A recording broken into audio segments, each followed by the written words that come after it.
Hey guys, what's up? I am currently on.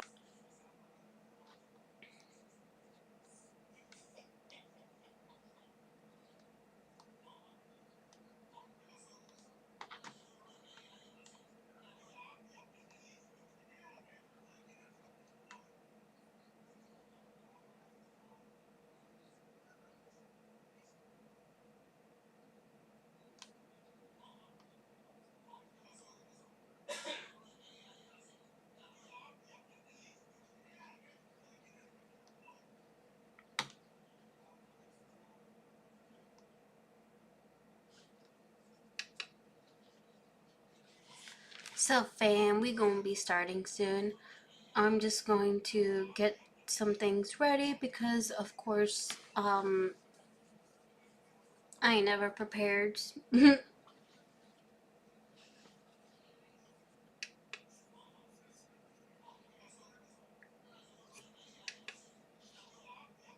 We're gonna be starting soon in about 6 minutes. So go ahead, get some popcorn, get some water, cause we're gonna be starting in a little bit.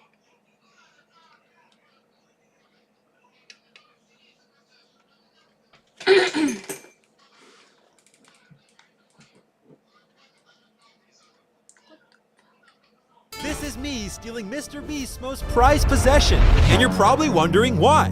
I want to be the YouTuber with the most diamond play buttons in the world.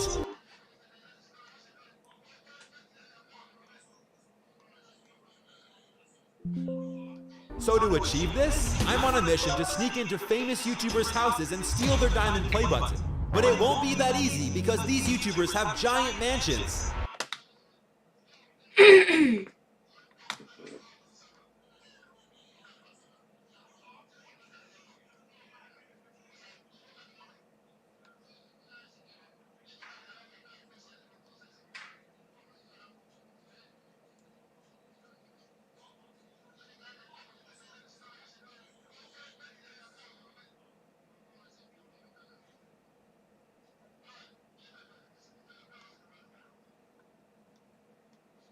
The teaser trailer?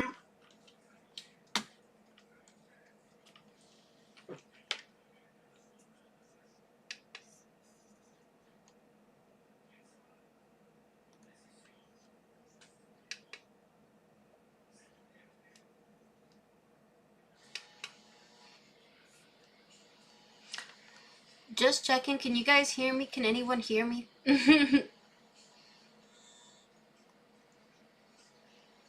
Can anyone hear me, fam?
Elmo's world, Elmo's world.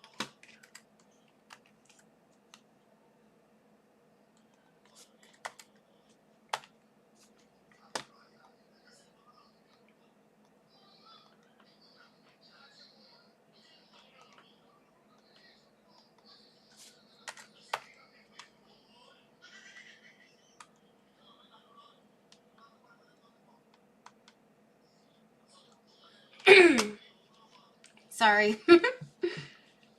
Okay, we're gonna be starting. Ha ha.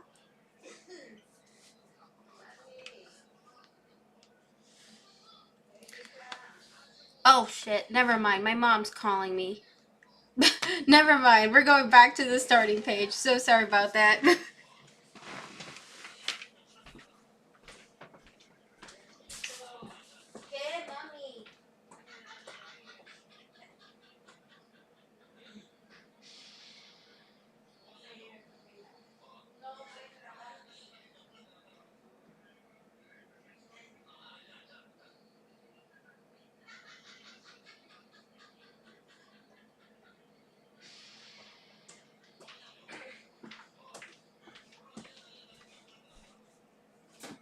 Daddy, baja el volumen de tu celular. No oíste mi mami gritar.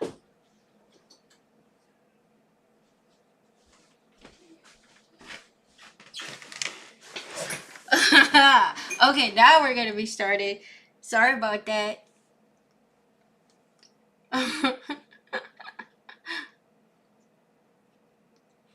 Oh shit, my thing is loading. Ah, I can't see who's commenting or not.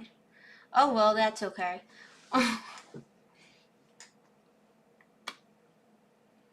The cotton candy grapes? Yes, we can hear you. Okay, bet. Thank you so much, Carlitos.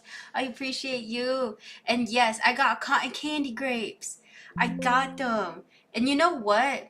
You know what? I actually really like them. I tried sharing them with the blah, blah, with my neighbor, with this little kid, and this bitch, oh my god, let me fucking tell you, he grabbed a handful of the cotton candy grapes that I bought, because I was being all nice, right? I'm like, here, try them, they're cotton candy flavored. He grabbed a handful of them and he just went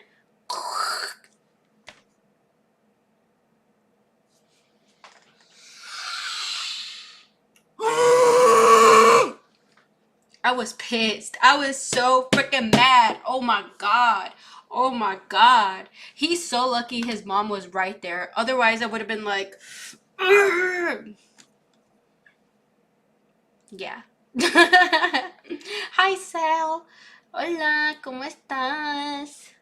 Oh, hell no. Right. I'm like, you are so lucky. You are so lucky, you child. You hooligan. You little, because, I would have definitely just like, I don't know. Just know I wasn't happy, man. I hope he steps on a Lego. I hope he does too. But anyway, yes. Yes. Welcome, welcome. We're going to be watching some videos and doing some things. I'm actually really excited because one is Atosi. I don't know what his freaking name is. All right, I can't pronounce it, but I've actually been subscribed to him for years, for as long as I remember. I think I remember him having like maybe like 20,000 followers, and now he's up to 1.8 million. I didn't look at his like subscribers until recent. Like I knew he was big because he's been around for like forever, right? I had no idea how big he actually was.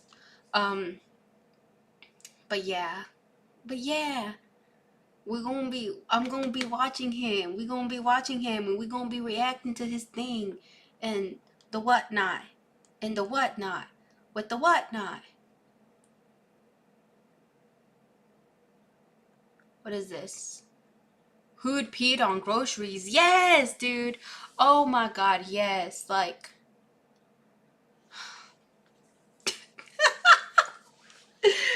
I'm excited for this one. Because, like, what even is this title? TikToker is now facing 12 years of prison for peeing in grocery store food. I saw what's his face? Charlie. So Penguins O0 or O1 or whatever. He also covered this. He was like, what a goober, what a time. I know we have free will, but like this is considered biological warfare. This is like, isn't this a crime? Like, well, this is a crime because she's like 12 years, but who the fuck does that? Like, look, when they ask who pissed in your Cheerios, I may have found the answer. That's a funny.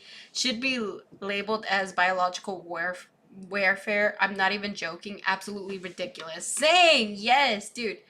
Yes. You and I on the same idea, bro. Love your traveling era. Oh yeah, cause he's been like traveling to different countries just to look at different TikTokers and different like people who different influencers who are like going to jail for stupid shit. Stop peeing on things and your life will get so much better. What the fuck? Me talking to my dog. What the hell? Her cellmate. Why is my pillow soaked? I'm reading psychology. Nice. Good for you. But yes, I'm gonna go ahead and like get it started because I'm actually really excited. Criminology. I love criminology. It's my favorite shit. I am a true crime major. Like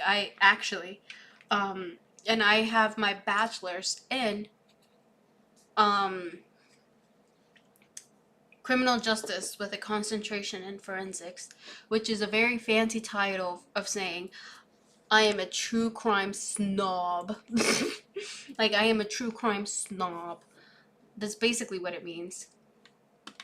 But yeah, I'm excited. I'm gonna like start it soon. We're gonna start watching this shit soon. Cause what is this? And then we're also gonna be watching Why Is Everything So Boring? It's actually number 47 on trending. I don't know why. And guess what? The Snuff 2 movie is coming out. Oh, the Five Nights at Freddy's. That the movie part 2 is coming out. I mean, what do you? The title from Film Theory is literally I solved NAFA, or what is it? Five Nights at Freddy 2 before it came out. What do you mean you solved it? If you played the game, you know how it is. But anyway, I'm excited for this. I'm so ready for this. For attention on social media. I don't even know what. Things have got so much worse for the TikToker who destroyed her life peeing on grocery store food for attention on social media. I don't even know why you would ever do that, so I decided to travel out to New Hampshire for a trial and try to find out. So before we get to the trial, this is Kelly Tedford, a 23-year-old from Keene, New Hampshire. She was recently arrested and charged with criminal mischief for going somewhat viral, filming herself peeing on random items at the grocery store. So was she like going ham, like Kit Kat out and everything? Like, was her cat out and everything? Or like, did she just take food and go to the bathroom and then was like, and then just put it back? Oh, that's so vile. That's so nasty. Oh, you sick bitch. Store employee was caught urinating on food products. She's an employee? She's an employee? After police discovered footage of the act online, with some videos dating back as far as 4 years. Upon investigation, police determined that Tedford had been contaminating food items such as quinoa. Red quinoa, white quinoa, tricolor quinoa. What the fuck? Why quinoa? Why specifically quinoa? Raw walnuts? She was soaking the nuts. And cornmeal, causing over $1,500 in damages. It has since been revealed that Tedford had been engaging in this behavior since at least 2021, meaning that multiple stores in Keene and surrounding areas may have been affected. I mean, the fact that she got away with this for 4 years is absolutely insane. But Kelly was arrested after someone spotted her peeing on food at a Monadnock food store. That person would go on to call the tip line that would lead to Kelly's arrest. But the person who called the tip line didn't see Kelly doing this at the store. They saw Kelly peeing on food on a video that Kelly filmed and posted online. Again, I guess the trash just takes itself out. Straight up, fascinating use of free will. I said this in my last video, but we're really getting robbed of everything. I thought we were gonna have a cure to cancer or something by now, but instead, I'm anxious if someone pissed in my walnuts. What the hell? That's actually insane. She was peeing on food for 4 fucking years? 4 years? Consistently? Oh, what the hell? I'm sure was this for OnlyFans? Because her thing said 18 plus. Like, was this for OF? Was this for the blue tube? If I lived in that area, I would seriously be nervous to go and get some food from the local store or order DoorDash. We'll get into that in a little bit, because after releasing my original video, my DMs on Instagram were flooded with locals claiming that she's infamous in Keene, New Hampshire for her antics, and that apparently the grocery store is just the tip of the iceberg. Allegedly, she was also a DoorDash driver for a long time, where people would allegedly find their items delivered to them drenched in pee. Oh, what the fuck? Oh, what the hell? Oh, that's sick. That's so nasty. Oh, you nasty sick bitch. No way she was doing DoorDash. Imagine. Oh my god. She was doing DoorDash, dude. What the fuck? Hi, Hino. Hi, sweetie. Oh, dude. Imagine you get like Chinese food or some shit, right? Or like tacos or I don't know, Chipotle, and then you're like, why does it smell funny? A burrito that's extra drenched. Okay, I'll stop. A vile human being. Like, why would you ever do that? Man. I get this is America, and we have some messed up people here, but I want to live in America where I can order DoorDash and not have my order drenched in pee. Is that too much to ask for? We spent, what, like... Close to $1 trillion, like $997 billion on defense last year, but somehow nobody is defending us from Kelly Tedford's urine. So I guess that's just all in my hands right now. What? How long did she do DoorDash for? So what I want to know is, did no one report the bitch? Like, I'm throwing hands if my DoorDash is peed on. Right. Oh my god, disgusting shit. But like, did no one like report her? Was she like a 1-star DoorDasher? Like, just imagine. Oh my god, hell no. So because she did this for 4 years. She did this for 4 years, and apparently everyone in her area knew that when she DoorDashed, and that she would pee on their DoorDash order. So like, no one reported her ass for 4 years. Like, it was until somebody finally was like, my walnuts kind of taste funny. My quinoa is looking extra yellow. The fuck? Her urine's... Not her urine. Her urine's not in my hands. Like, it's in my hands to defend us from her urine. Not me.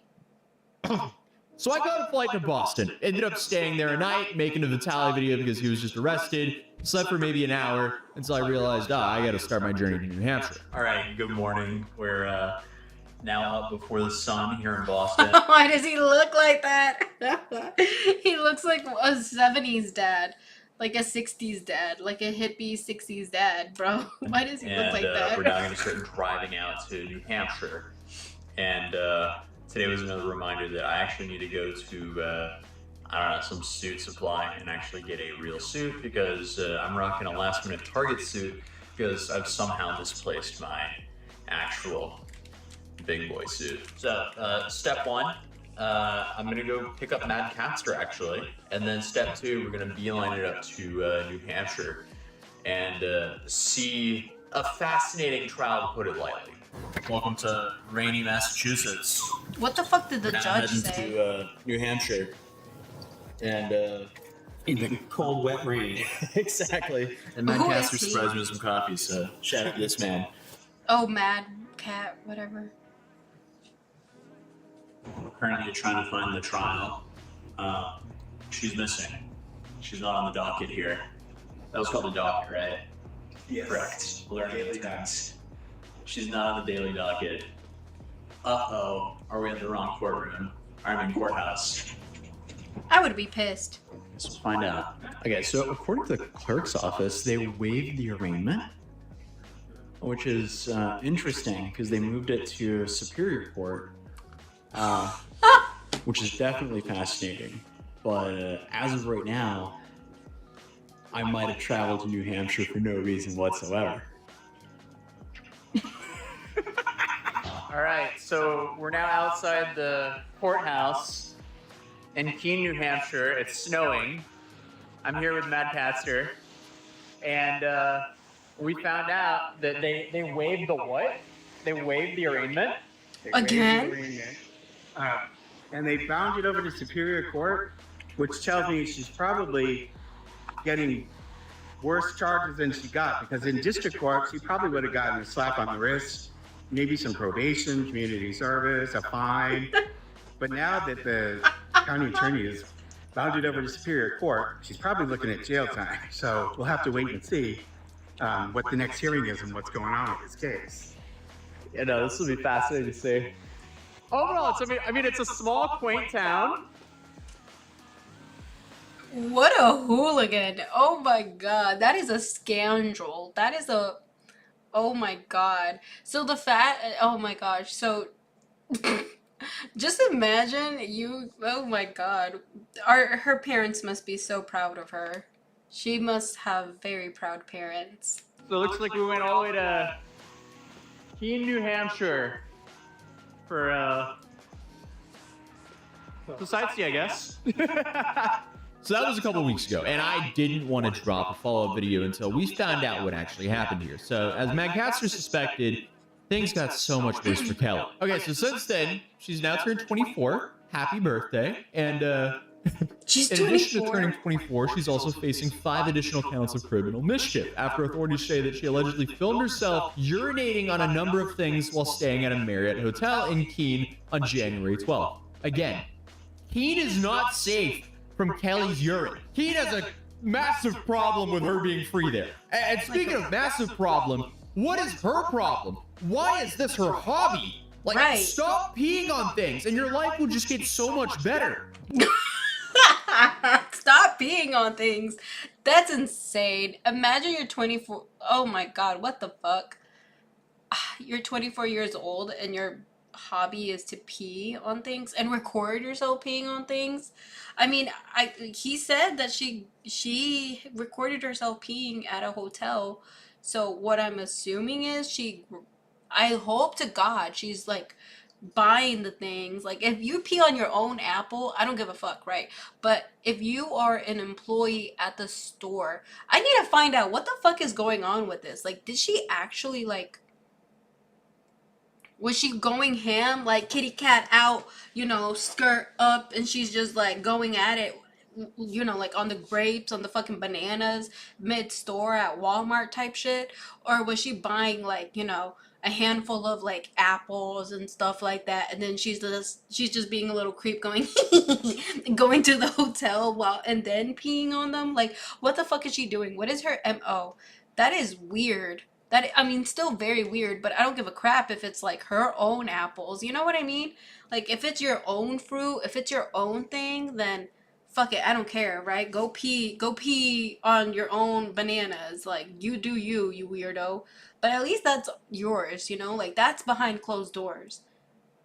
But was she doing, like, you know what I mean? Like, But since you're probably wondering, what did she do it on? Well, the hotel curtains, a comforter, the Bible, and an air conditioning unit.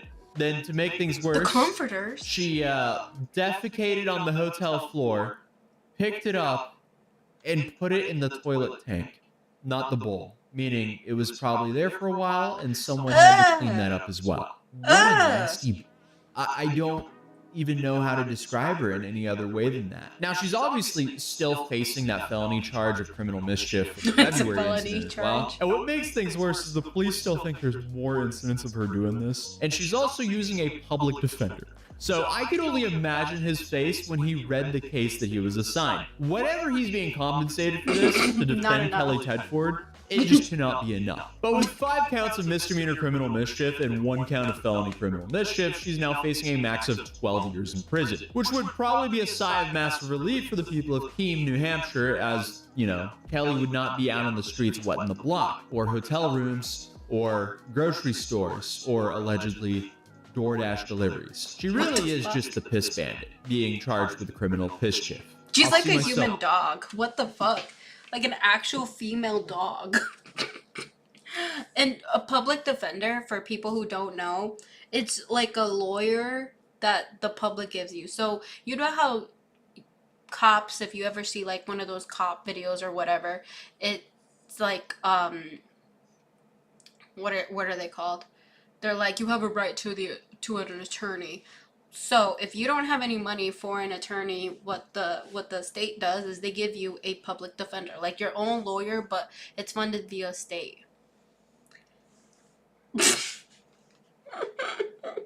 Oh my god. Poor cleaning person. Right. It's an actual middle finger to the janitors, to the people, to house cleaning. Like, she's just weird. She's a weird bitch. At least do it in your own house. Like, poor janitors, poor people. They didn't do it. Like, just imagine, like, you're clocking in and then somebody's like, they're like, oh yeah, go clean up this room. Like, you're assigned to this hall. And the moment that you walk in, you're like, why does it smell like shit? Only to find out that this girl decided to pee and shit all over the fucking room. Oh my god. At that point, I'd be like, nah, I'm walking out. You can't pay me enough. $12 an hour for that? Fuck no. Self out with that one. But if this video gets 50,000 likes, I'll go back to her next trial and try again, because someone might have to be there and document the end of the P woman's career. And while what she did is vile and disgusting, whoever is out there funding this behavior is not much better. But I mean, hopefully at least you guys enjoyed me taking this massive L and blowing over $1,000 to fly out there. Oh man, I really did waste like 3 days of my life and $1,000 to go to New Hampshire to essentially find out that the trial was no longer taking place because she had like 5 new charges drop on her. That's life, I guess. And also, massive shout out to Madcaster for going out there with me and being extremely helpful with answering all my questions to this case, because he's actually a licensed and practicing attorney up there. Nice. So I'll be linking his channel in the description down below, and YouTube, they think you'll enjoy this video, so I would definitely recommend checking that out. And hey, if you're new here, feel free to subscribe, and I'll see you guys in the next video. And remember, if we get 50,000 likes, I'll try again to go to the next Kelly Tedford trial. But yeah, until... Better go. Alright, hold on. I'm pretty sure Charlie also, like, he also might have covered this. Because this is, from what I know, really fucking recent. Yeah! Yeah! She's right there. Fuck yeah, Charlie. Fuck yeah. A couple months ago, I was briefly talking about a TikToker on stream who had been arrested over urinating on... That's the face. That's the face. That's the hooligan. That's the actual female dog. Living, breathing female dog. An actual gorilla. Because you know how gorillas fling their shit. I can't imagine. I cannot imagine. She looks like a sweet girl. She looks... never mind. She don't look sweet. She looks like she would, like, sniff your fingers or some shit. Grocery store food. And I've only loosely followed it over the last couple months, but I recently saw Tozy made a follow-up to it, and there was even more stunning revelations to this lady and her addiction to tinkling on items. And I wanted to fill you in here on the lore for this menace and what she is now facing, as well as just give a warning to all New Hampshire residents out there that you are not safe. Now is the time for panic, screaming in the streets, kind of like in the movie 2012, but if the world ended with piss from one woman. This is a real shocker. Yeah, she needs some kind of help, something. I mean, nothing surprises me anymore. Shoppers in Keene are equally confused and disgusted after learning about the arrest of Kelly Tedford. The 23-year-old is now charged with felony criminal mischief, accused of using her own urine to contaminate products at the Monadnock Co-op grocery store and posting a video of the...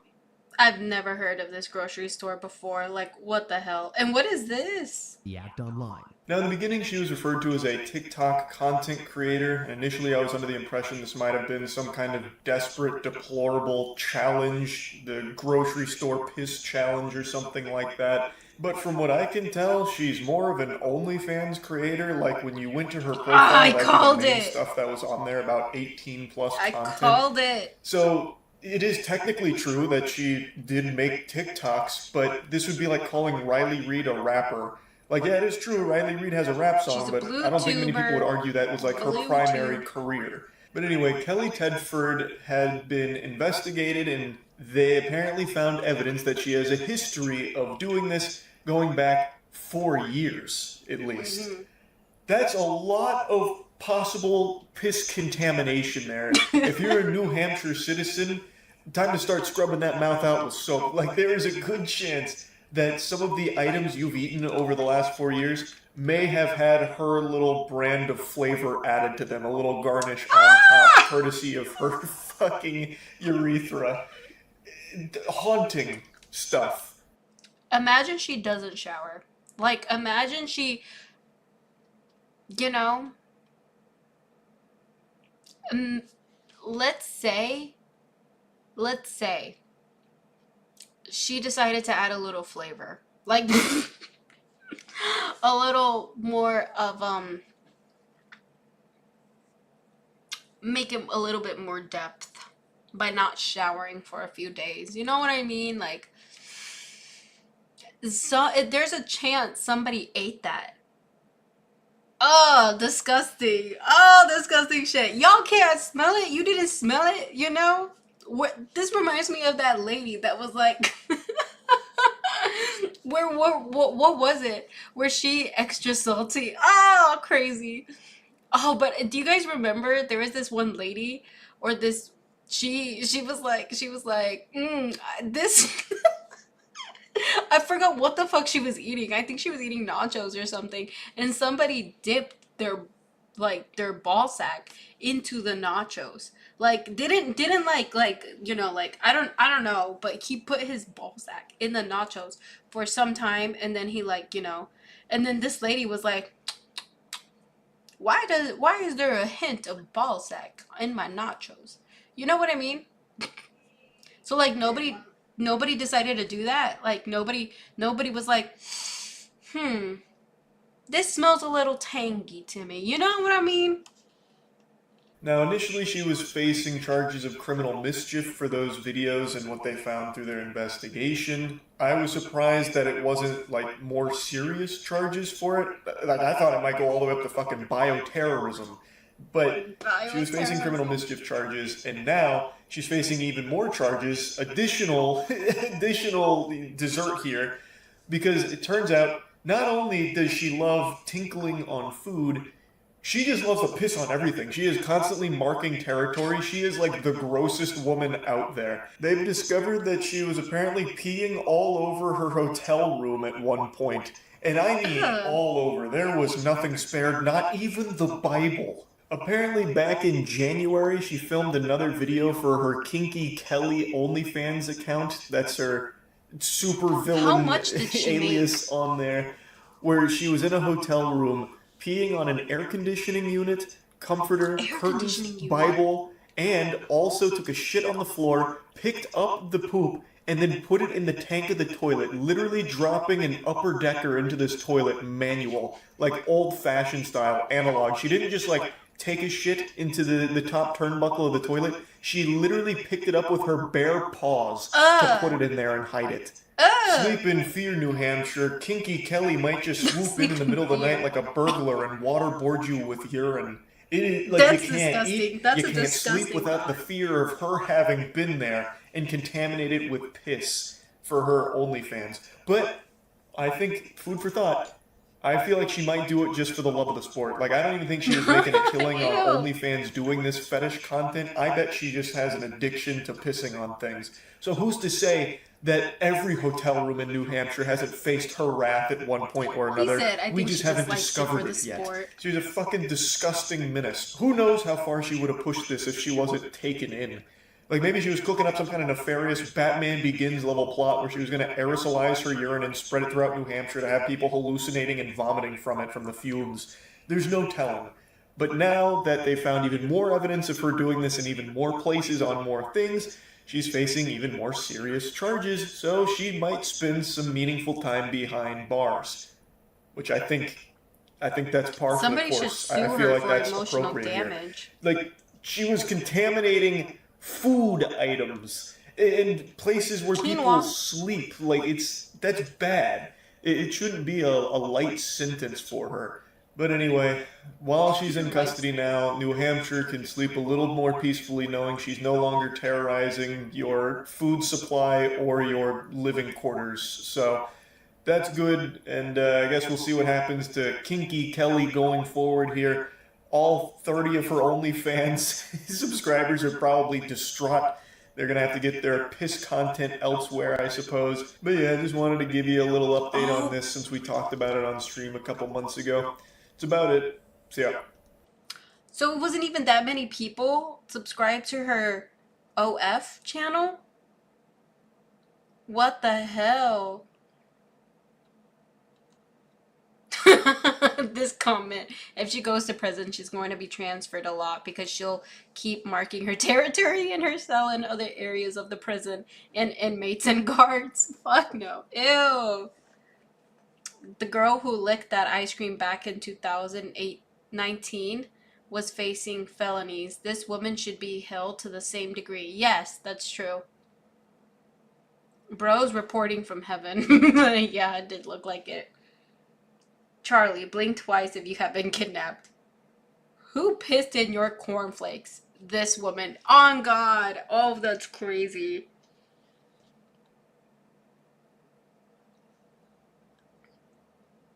Impeccable lighting, sir. In this economy?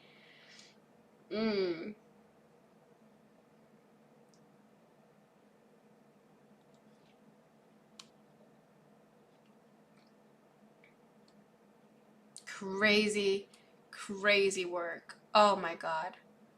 All right, now time for this beauty here. I am excited because he's saying that everything is boring. And for some reason, this resonates with so many people because this is in the top 50 of trending on YouTube. Like, when I saw this video earlier today, it was like top 7. I was like, what the hell? So everybody just thinks that life is boring nowadays? Go outside. Go touch some grass. But I guess that might be part of the problem. I don't know. On tour in Europe right now, and I got some exciting news. I've got more shows to announce. This tour is never ending. I'm going to more cities in the... Yeah, I don't care. Folks, I don't know about you guys, but whenever I open the TikTok application on my portable telephone, I am absolutely bombarded with slideshow after slideshow of nostalgic images from my childhood that never fail to ruin my entire day. Whether it's pictures of strangely designed early 2000s websites, old digital camera photographs of the original Xbox accompanied by Mountain Dew bottles with the hashtag #OlderBrotherCore, discontinued foods, or old dead malls stuck in the past. It's a nightmare! I open TikTok thinking... I will say, I got that shit so much. I get those, weirdcore, and what the fuck, what else? I get like those like dream things where you dream, or like they do like places where people apparently, or I don't know. It's kind of weird how so many people have such similar experiences. But I get that shit, dreamcore and like escape room type shit. Like, I don't know. Mine is a little lofty. I don't really get the 2000s like nostalgia thing. Not that often, but I have seen them. Thinking I'm going to see a nice relaxing video of a guy getting hit by a car. But then I'm reminded of this ceaseless passage of time. Cringe, I say. Regardless of how sad and old these nostalgia core videos make me feel, I still watch every single one to the very end. I have to. I can't look away, dude. It's like a car crash that I was hoping I would see on TikTok. And after watching like literally hundreds of these TikToks and comparing my childhood to the modern day, I've come to realize something. Everything's kind of boring now. And I don't mean the, throw a tennis ball at the wall, twiddle your thumbs type of boring. It's quite literally the opposite somehow. Boredom used to be like, oh man, there's nothing to do. But I honestly cannot remember the last time I felt like that. The traditional feeling of boredom has been replaced by this like overwhelming feeling of there being like too many things to do. But at the same time, none of the things we're doing to fill the time are like enjoyable or personally fulfilling whatsoever. It just sort of feels like everything lately has kind of been given the landlord special, Everything's been covered with a boring coat of white... What the fuck fuck is that? What the fuck? No fucking way. That's jail. Jail time. That landlord, what the fuck? Oh, I would be so pissed. I would be so pissed. No fucking way. And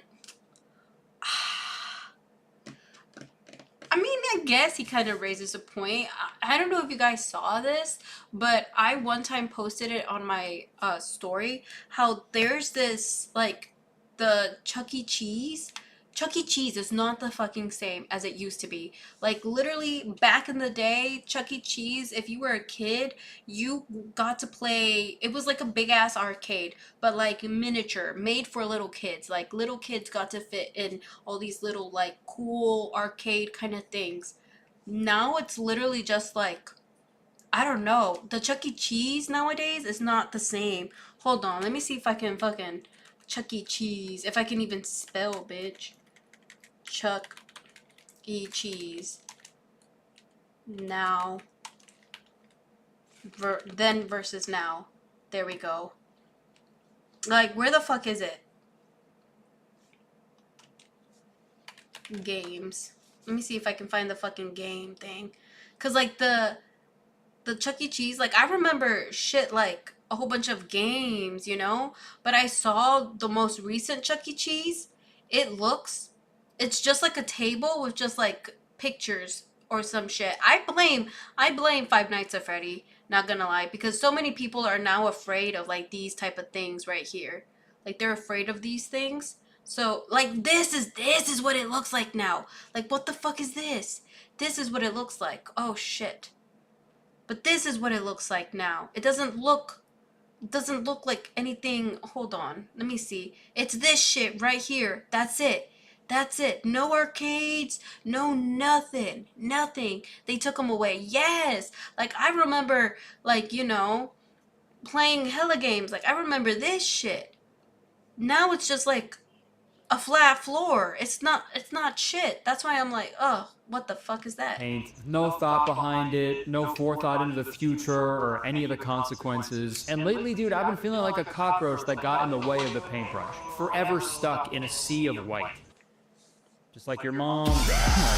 Whether it's logos, cars, tech, movies, architecture, everything has become so muted and bland and colorless. And personally, I think it's super boring. I'll say up top, it's gonna be impossible for me to not sound like a boomer throughout this entire video, but I swear to God, I remember everything being so much more vibrant Dude, that's actually sad. and colorful and saturated when I was growing up, and I'm not alone. You can find countless videos of people comparing old photographs to current ones, and things do seem less colorful now. Obviously, for a few of these videos, there are some logical explanations. Like this one, for example, like this picture from 2020 was taken on a clear sunny day, and the one taken in 2024 is...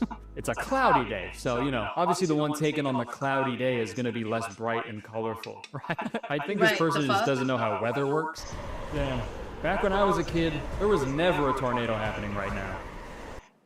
I blame fucking the millennium gray or whatever the fuck. Like, you know, the beige moms, like the millennials, I blame them. Because for some reason, they love colors like black, gray, white. Like, they like that, like, nude shit. And because now they're in the workforce, I blame them. Like, I 100% blame them. Because the fuck you mean?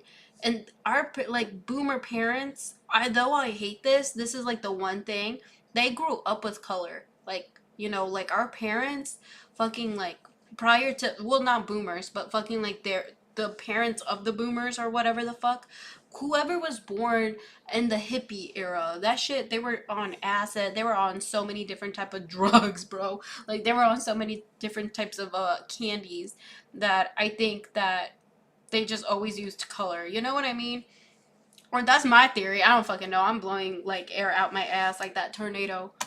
Back when I was a kid, I was never getting swept away in a tornado.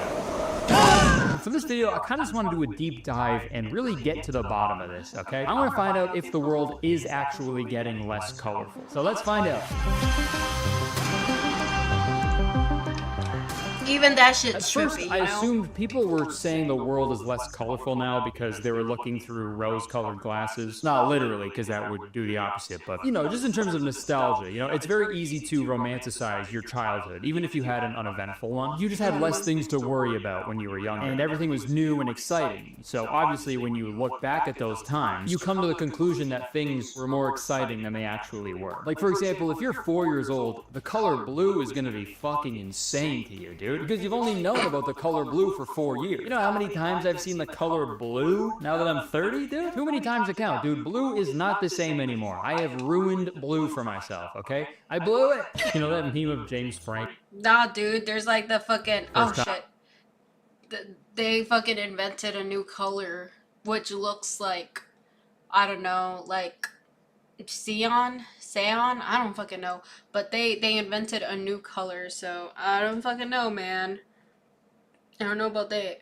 That's me at any child being impressed by the color blue. First time. But it turns out it may not be rose-colored glasses and the wave of nostalgia that makes people feel this way. There actually is a scientific explanation as to why the world looks less colorful as you get older. If you feel like the world has gone from 4K to 1080p, you may be onto something. After the age of 10, the clear human lens gradually yellows as a result of absorbing UV light to protect the retina at the back of the eye. This increasing yellowness dulls the vibrancy of color perception. Okay, so as you get older, I guess things tend to appear more yellow than they actually are. Pretty interesting. That explains why my white bed sheets are yellow when I wake up. This, combined with the fact that the number and sensitivity of color detecting... We ain't gonna talk about... He just made a pee joke. We are not going to go down that route. We just saw the lady, the pee lady. Curtis.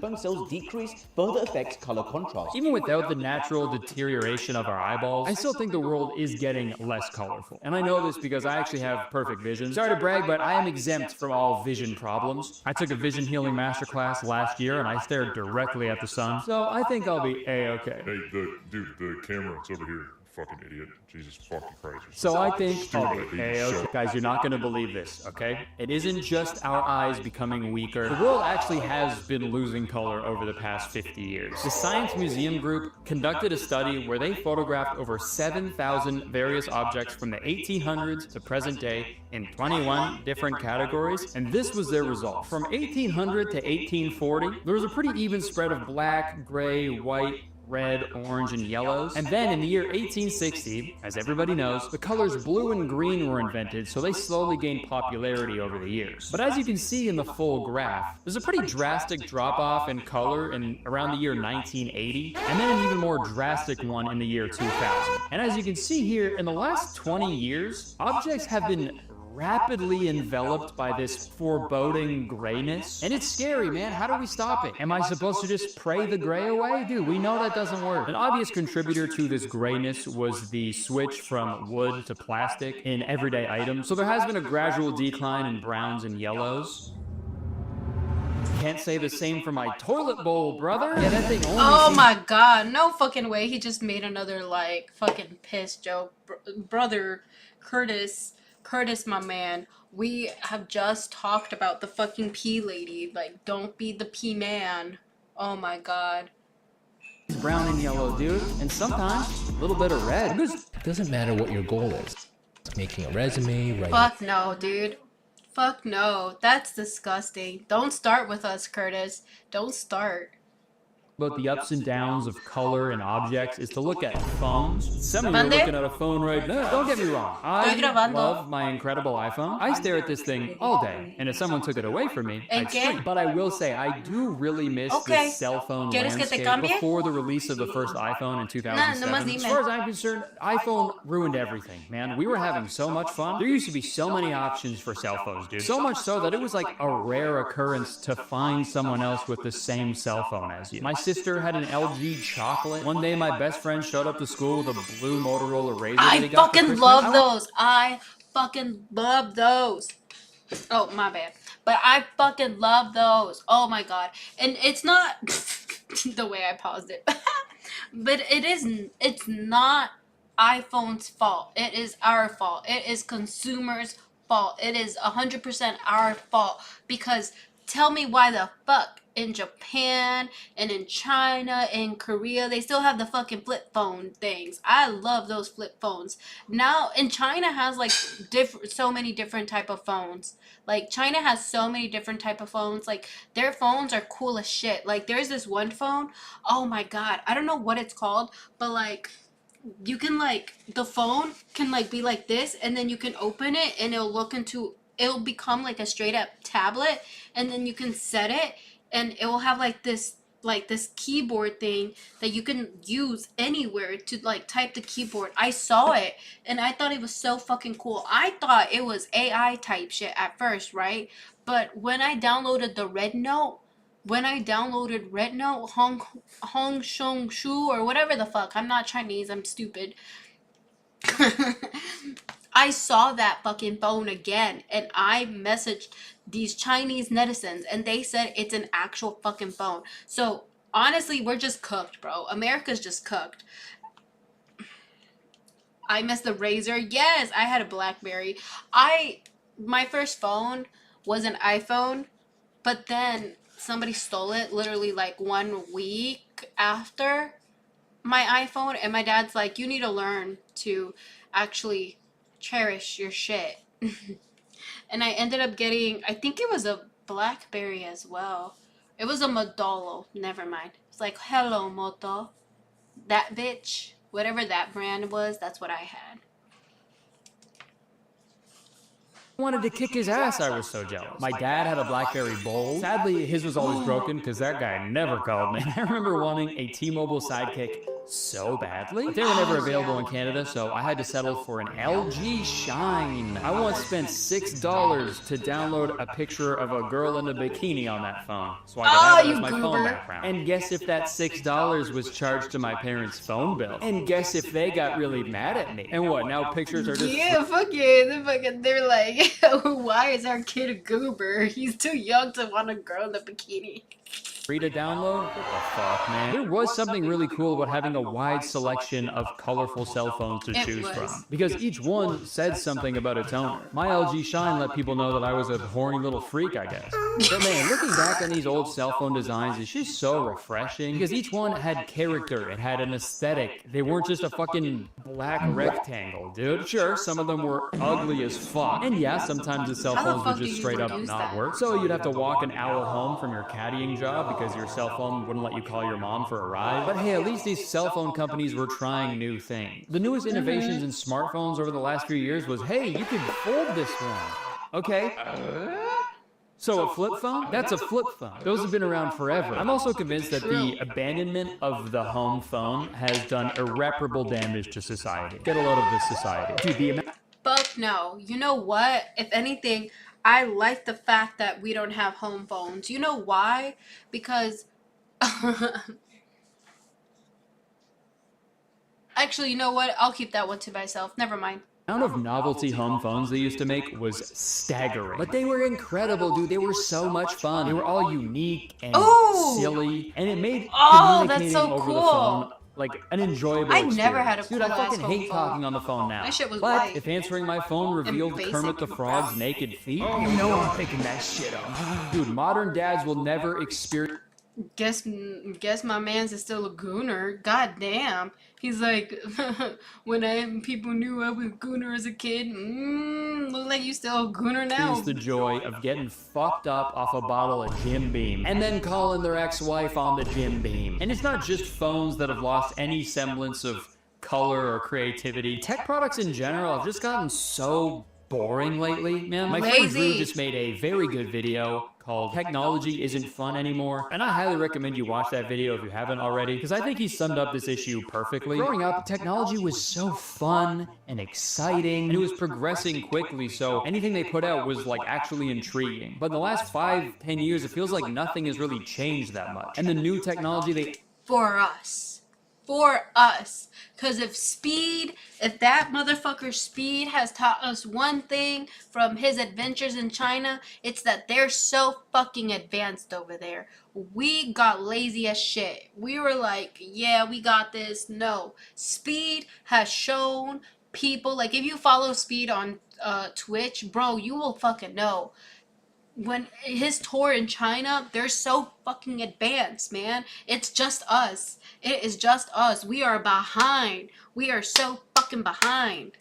Actually put out is just AI bullshit that nobody fucking wants, man. True. Dude, the most recent tech craze is people stealing the artwork of one of the most beloved, iconic artists of all time by just lazily forcing a computer to generate an image. That sucks. That's bad. That's boring and not good, okay? To be fair, though, not all tech products were brimming with color and interesting design back then. So much of the tech in the 80s was just straight up beige. Like, just so fucking beige, dude. Even the original NES That's the was shit straight I up got. a gray box. And that was a product specifically designed for kids to have fun with. Tech products in the 80s looked like if someone built a computer out of khakis. It was either that or some fucking wood paneling, dude. I need that, man. Give me an Bitch, we're still fucking there. Have you not seen Kim K's house? Okay, I'll stop. iPhone made out of wood. As much as I'd like for Apple to put out a wooden iPhone, I don't know if they would.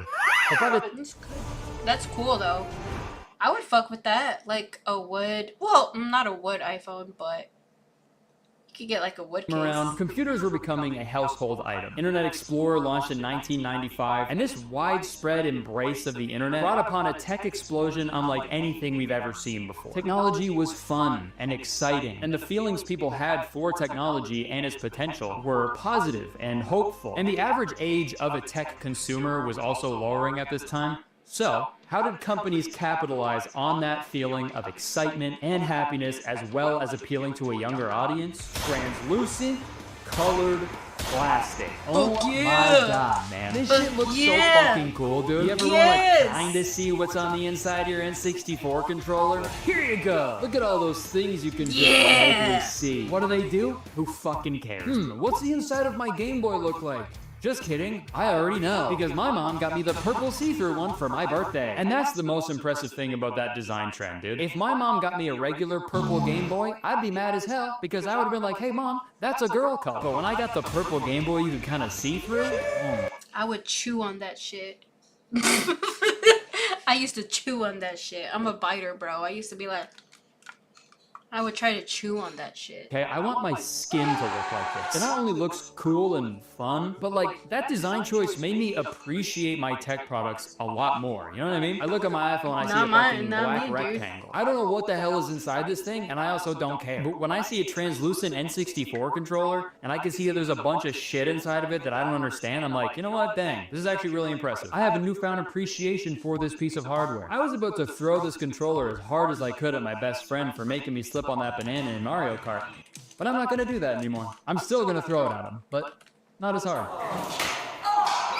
This clear trend of the 90s/2000s was inescapable, and it wasn't just with tech products. This was like a movement with like clear, cleanly stuff, right? Like there was a lot of aquatics, right? Frutiger Aero type stuff. This was like a big stylistic movement of the time. There was a lot more clear packaging, right? There was clear furniture, clear Pepsi. Even back then when doctors were using defibrillators, they would yell, clear! And I actually didn't know this before researching for this video, but apparently the creation of clear tech products can be traced back to the prison system. I guess tech products in jails need to be clear so people can't hide any contraband inside of the tech product. What the Jail fuck? tech be like, Let me be clear. and then I guess people realized it looked sick We as were fuck, hooligans. so they started making tech products like in the real world, or not the real, you know what I mean, not the real world, you know, like not in prison. That's also the real world, but it's, you know what? Fuck. We were fucking hooligans, bro. They got see-through tech products?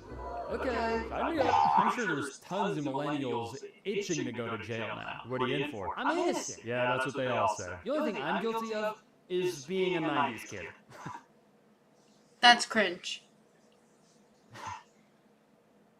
The sharp toothbrush you got there. It's never been easier to start a podcast. That's fucking cringe. Oh my god. He looked like one of those like cringe, awkward TikTokers just now.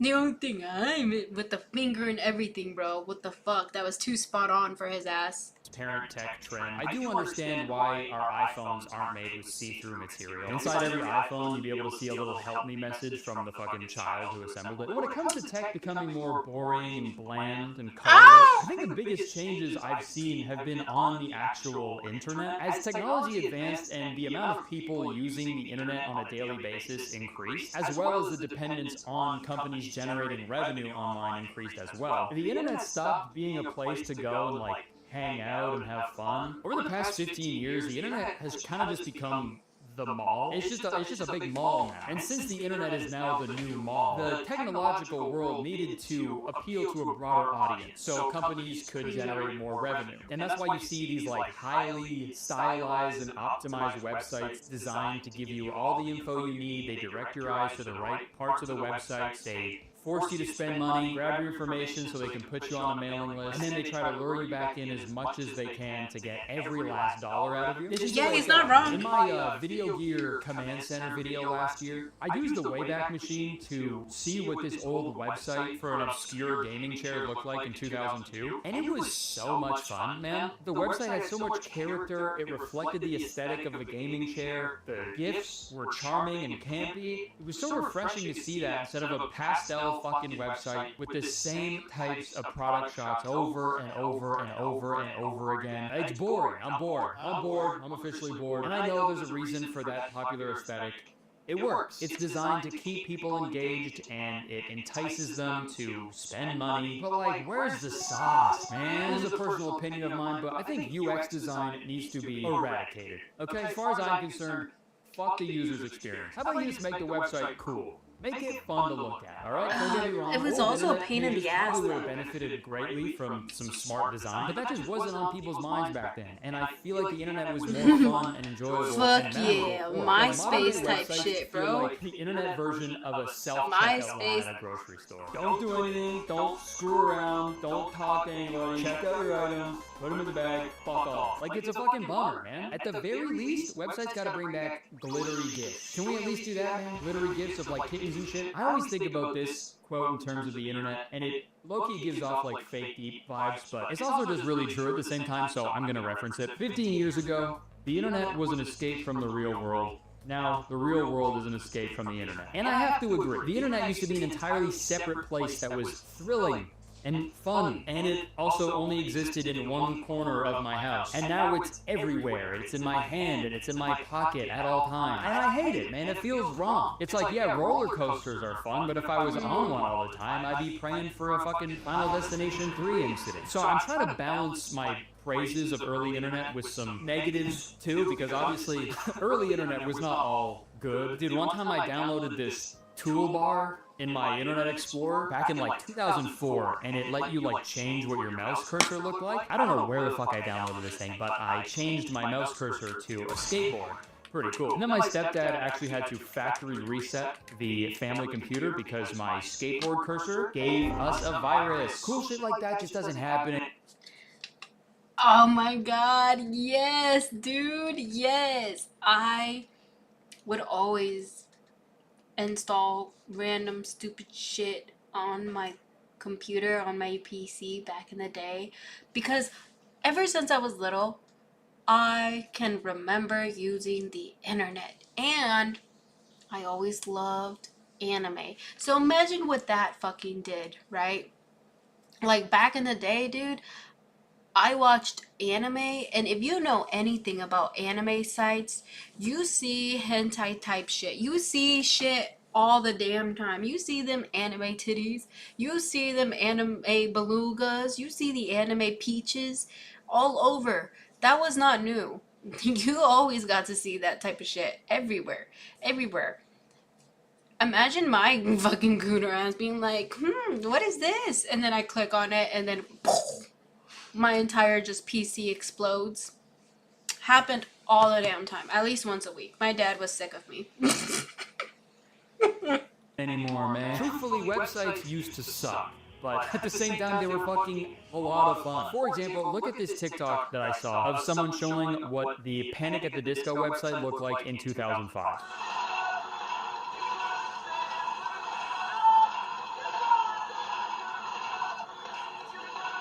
That's so fun, man. Looks like shit, but it's so fun. What does the Panic at the Disco website look like now? This is my first video on Instagram. I'm not wearing a shirt, it's a shirtless jam. Media in general has kind of just lost a lot of its wonder, and excitement. Probably because we're consuming way more media than we should be on a daily basis. And since we're consuming so much, everything has kind of just lost its luster over time. Prime example, dude, I watched The Dark Crystal from 1982 for the first time.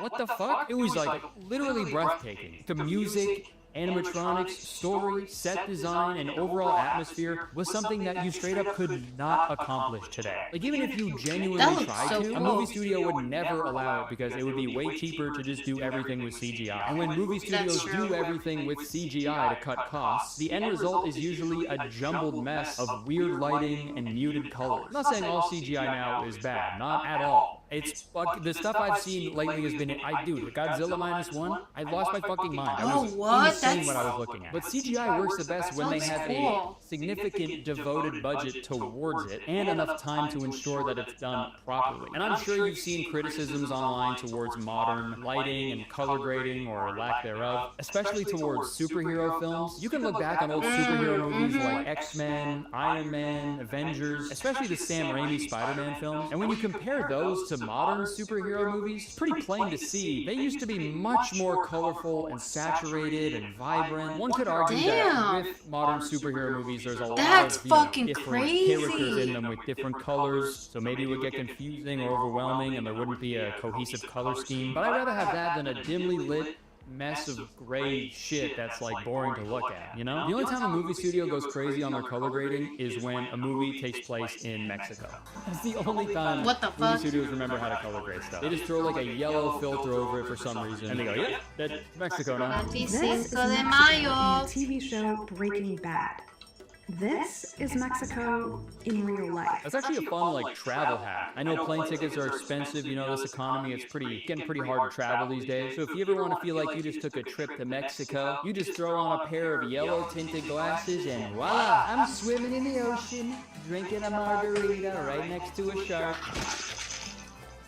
Oh, there's lemonade coming out of my arm. It's not just superhero films that have lost their color over the years. Look at this comparison from first season of Dexter from 2006 to this screenshot from Dexter New.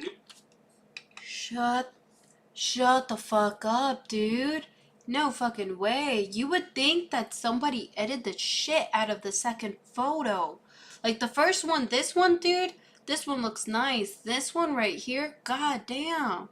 Holy crap, that's actually insane, man. New Blood from the year 2021. The one from 2006 is lit properly, the colors are perfectly saturated, the contrast and shadows are all balanced well. Looks great. The one from 2021 looks like a poo. Dexter, I hardly know. Seeing stuff like this reminds me of a meme I saw recently. Men in LA, get off your phones and stop becoming influencers.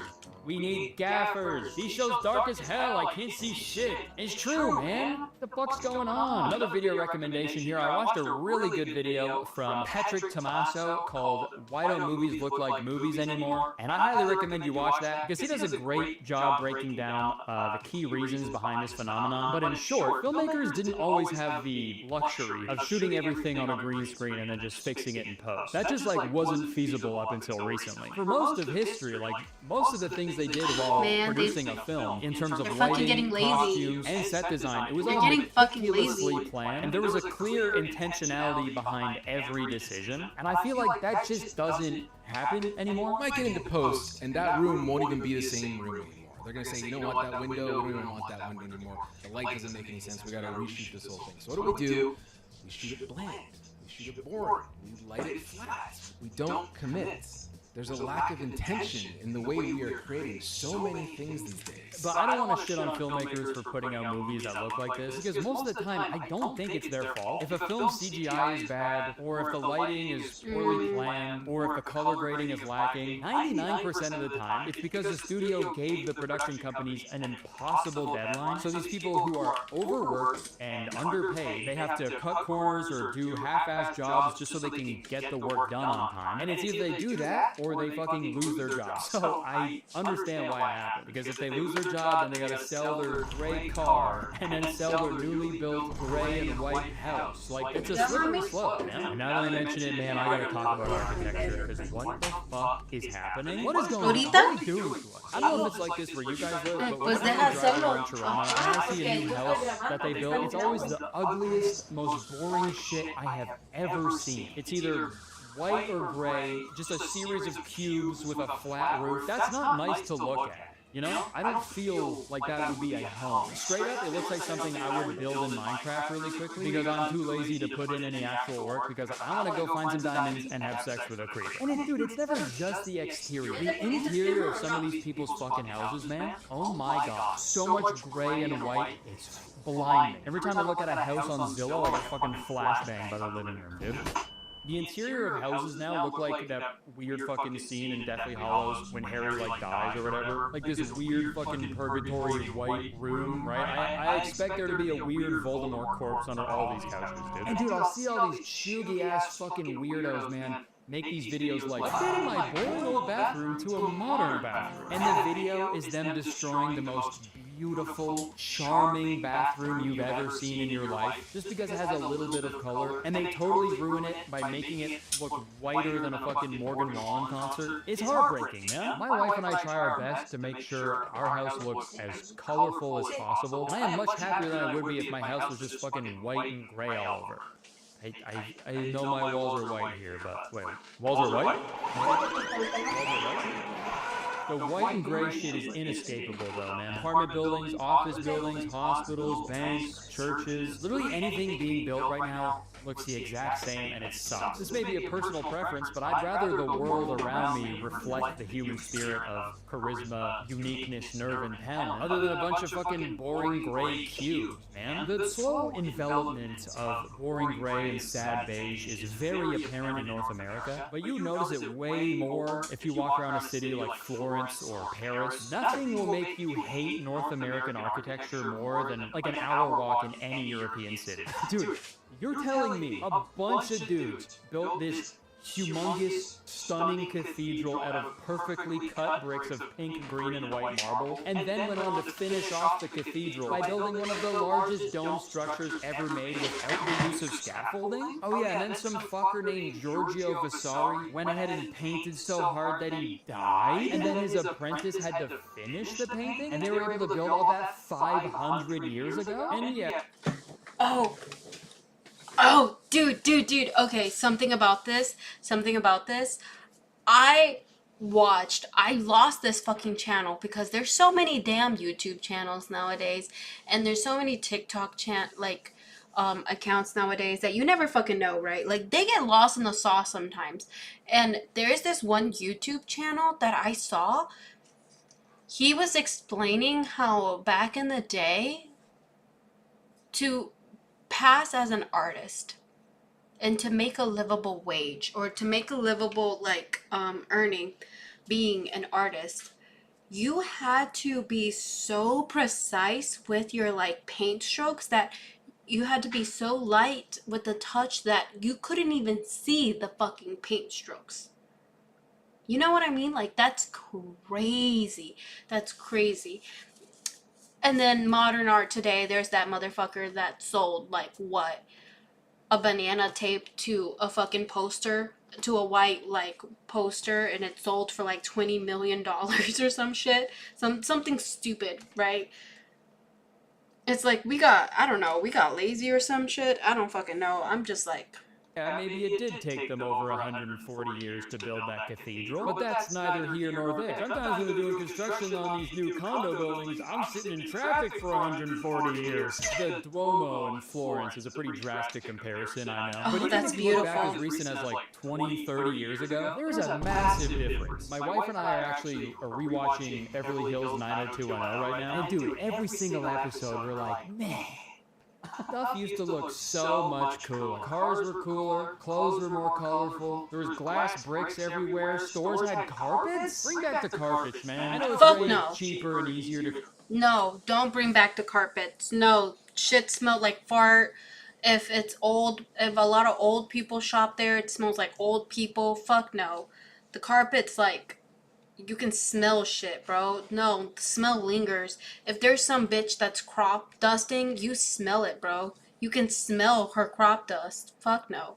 clean concrete floors and carpets start to stink like fucking crazy after a while. But come on, man. Fuck no, Physical man. stores are closing every single year because of online shopping. But the physical stores that do stay open are just fucking boring and drab and just a bummer. So it's like, yeah, fuck, might as well just stay home, I guess. Dude, I saw the saddest picture of all time recently. You guys know the McDonald's play place, right? Big fucking playground inside of McDonald's. Ton of slides and tubes. It was actually mostly tubes. McDonald's play place is a series of tubes. Well, take a look at the new McDonald's play place.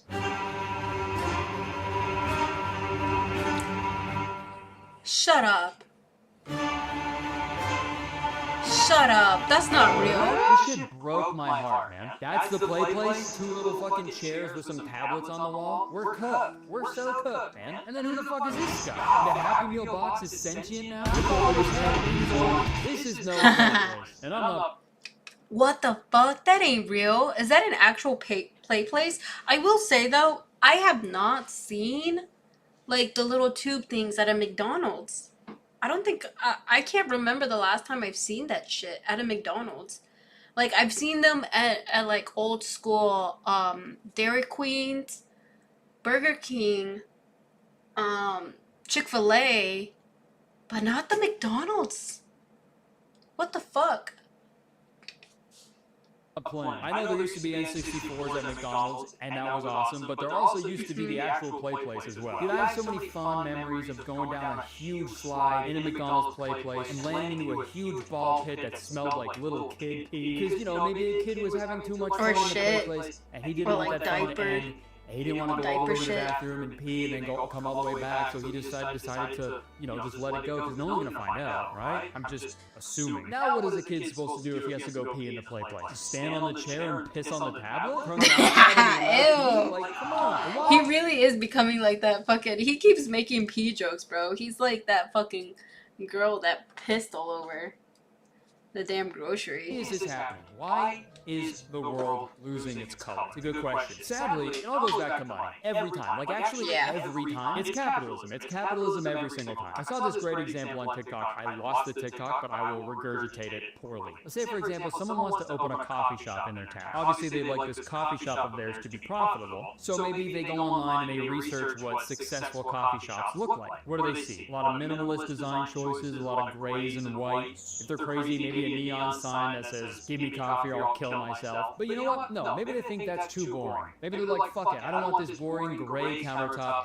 I'm gonna get a bright yellow countertop for my coffee shop. So they call a bunch of coffee counter companies inquiring about a bright yellow countertop, and they find out that it is significantly cheaper and quicker to just do a gray one because that is what 99% of people usually want. So those are the materials that the counter companies buy in bulk. Sure, they could make a bright yellow countertop, but it would cost twice as much and take 3 times as long, so it just wouldn't be worth it. So at the end of the day, the coffee shop owner is probably just going to end up going with the boring gray countertop. The cost of goods and manufacturing has become way too high, especially with all the tariffs. I'm terrified. Okay, topical humor. And also, just risk aversion is of paramount importance to business owners. So, you know, I don't blame a small business owner for just going with the cheaper, more popular option. But at the same time, it doesn't change the fact that it sucks. You know, I want the Global Village coffee house aesthetic again, man. I want Nora Jones bumping in the speakers, man. I want to feel cozy and relaxed in a coffee shop. I don't want to feel like I'm in a nameless concrete warehouse about to get my ass kicked by Spider-Man, a desaturated Spider-Man. And more often than not, you need to like spend more money to get a colorful version of an item. It's like a weird color tax. Again, I understand why that is from an economical and logistical standpoint, but again, it doesn't change the fact that it sucks. For example, I remember when I bought my Toyota Corolla back in 2019. I was test driving a white one, and I really liked the car. I really enjoyed it, but to me, the color was very boring because fucking everybody has a white car. So I asked if I could get the blue one instead, and they had the blue one, but they told me it was going to be an extra $500 just for a different color. It's the same shit, man. Like, this is why everything sucks, man. Like, since when has color become a luxury? What are we fucking doing to ourselves, guys? Like, it pisses me off, man. It makes me so mad I'm turning red. And trust me, I could bitch and moan all day. I can go on and on about how the world isn't colorful anymore, and I can cite comparisons until the cows come home, but I won't. Because I told those cows not to come home until they're a little more colorful. All jokes and nostalgia aside, I am genuinely concerned and sad for the future because I think this is only gonna get worse, and we haven't even begun to see the long-term effects of this. Take this article, for example, titled "The Sad Beige Aesthetic. Why has the world suddenly turned taupe?" In this article, they interview a self-proclaimed sad beige mom. If you've never heard the term sad beige before, it may be a little confusing. It basically just means something is sad and beige. I hope that helps. You'll see a lot of sad beige Christmas stuff pop up, which is super upsetting to see because Christmas is like the most colorful time of year for a reason. Christmas is so colorful and warm to get away from how sad and bleak and colorless it is outside, right? But yeah, there's a lot of moms out there that'll incorporate a lot of sad beige stuff into their kids' lives because they care more about their aesthetic than their kids being actually happy and excited about their life that they didn't ask for. It's not that 39-year-old Mina Tran wants a life completely devoid of bright colors. She just doesn't want them anywhere near her home or her children's wardrobe. You can't avoid them, says the doctor and mother of 3 from Texas. They creep into areas of my life that I can't control. You go outside and the grass is green. Yeah, man. I accidentally dropped the knife on my kid's head last week, and he got a bunch of bright red blood everywhere. So yeah, he's been grounded in his room ever since. I actually haven't heard from him in a few days. It's been kind of nice. She is an unabashed, sad beige mom, a woman determined to keep the garish implements of childhood at bay, and instead foster a sober palette of beige on beige. You won't see my kids in primary or secondary colors, unless it's pajamas, says Tran. Okay, why are colorful pajamas okay though? They're gonna be... Oh, dude, I saw a study somewhere, cause I follow, what the fuck is it called? I used to follow this kid. I think it was called like Emo Baby or Goth Baby or some shit on TikTok, and the entire house is black. Like, everything is black. The kid is always dressed in black, and, what the fuck? But she's always dressed in black. Everything's black. Everything you can imagine. Like, the table, her clothes, her toothbrush, the bathroom, everything. Everything is gothic, which I thought was so cool, right? But then, they, like, somewhere in the TikTok or some shit, they would show that she had this room and it was just like fucking bright ass neon colors all over the place, and I was like, why do they have like this color room? And then I saw that kids need color for their developmental growth, and I didn't know what the fuck that was. But like, I saw all these comments that were saying, yeah, like if the kid doesn't have like colors or bright colors of multiple different types, then it's going to hurt their like growth. And then I saw so many beige moms, because I don't know if you guys know what beige moms are, but there's like these TikTok beige moms where they make everything fucking beige. Everything. The whole house is just a whole bunch of different type of nude palettes, right? Boring shit. And there was this one lady that also popped up on my For You page, because of course I'm like going down the rabbit hole. I'm looking at all this type of shit, right? And this lady, she got a little traction, or she was getting like hate, because her kids' toys, she would paint them beige. She would paint them beige, and she would like she didn't give a crap. Like, she'd be like, this toy that's green, red, and yellow is not fitting my aesthetic. So she would grab like a spray paint can and she would just paint that bitch beige. And of course that shit looks sad as fuck afterward. And I was like, oh, if I was the kid, I'd be so sad. Like, I would actually like cry. That's depressing. And a lot of people are giving her shit because they were saying that she is fucking up that little kid's, like, you know, development. They're like, your little kid is going to be like, you know, like, grow up to be stupid because they can't even tell the difference between red and pink or like magenta type shit, you know? So deprived of color at that point that every night they're gonna be fucking staring at their pajamas like a bunch of dudes at Dan Flashes. How are they gonna get their fucking color fixed, dude? They're gonna end up going to some back alley color dealer. They're gonna get mixed up in the wrong crowd and totally ruin their future. Oh, brother, this guy... Seriously, it's very funny, and I love watching his videos. Sorry, polychromatic plastic toys. forget about it. A Technicolor playroom even? We have one play area, and that play area is also the living space. I don't want to stare at something hot pink and neon green every day, she says. So that is also a resounding no. Okay, got it. So since the mom doesn't want to look at bright stuff all day, then I guess her kids aren't allowed to. I think that's bad parenting. Straight up, if this is the hill she's dying on, how would this sad beige mom deal with other issues in her kid's life? Mom, I have something to tell you. Is that torture? Like psychological torture? Hey, that's great. Okay, I support you 100%. You know, actually, deep down, ever since I saw you kiss that boy last week, I think I knew. Oh my God, you saw that? Oh my God, that's so embarrassing. That was my boyfriend. Okay, you seem very nice. I like the beige sweater he was wearing. I taught you well. What's his name? Oh, his name's Tyler. Tyler, okay, what's his last name? His last name? It's, Green. Get the fuck out of my house. Obviously, it's fun to goof on people like this because loving beige is such a weird thing to be passionate about, but I am genuinely worried about how this inescapable blandness is going to affect children who are growing up right now. There's been actual evidence to back this up. This article Oh, he's gonna talk about it. Cost of boring buildings says in one case, physicians have He's gonna talk about it. deprivation to ADHD in children. Homes without toys, art, or other stimuli were a significant predictor of ADHD symptoms. World-renowned designer Thomas Heatherwick wrote in his book, Humanized, boring is worse than nothing.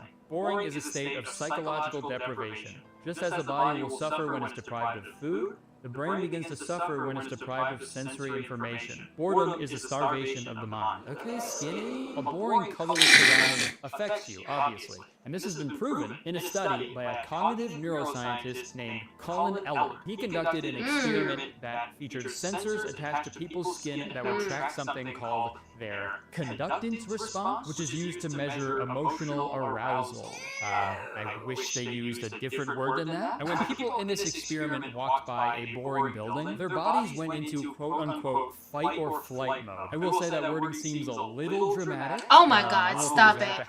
I don't want to... Bitch, I don't want to hear that from you, Gooner. I don't want to hear that from you. In the buildings or running away from them, but there was a real, measurable, visceral reaction to being surrounded by boring architecture. We are what we're surrounded by, so if you're surrounded by a bunch of boring shit, you're gonna be bored as shit. I feel very grateful because when I look back on my childhood, it was so bright and colorful and vibrant. And I feel bad for these kids growing up in a fucking all beige house because they're gonna be fucking catatonic by the time they're teenagers. And not to mention the countless studies done over the years regarding color theory and how different colors can evoke different emotions. So if colors make us feel different emotions, we can then infer that a lack of color makes us feel nothing at all. And not to go all tinfoil hat, but having the general population feel absolutely empty inside and totally devoid of emotion is probably the ideal mindset for them to be in if a bunch of corporations want them to fucking stare at a tablet on a wall in a play place all day or buy every beige thing they see on the internet to fill the emptiness inside of them. I'm gonna be honest, I really did not plan on talking so long about this. I just wanted to make a quick video complaining about this phenomenon. The more I started researching this, the more upset I got. I also just can't shut up because this is frustrating, man. This is not the future we were promised. There's supposed to be an exotic fish swimming out of my computer screen right now with a huge diagram of a globe in the sky. Okay? This is bullshit, and I really don't want to end this video on such a bleak note because it's not like color has completely abandoned us. I think we just need to look a little harder for it. We need to seek it out as often as we can for our own well-being. Tech may be boring and gray now, but you can always pay more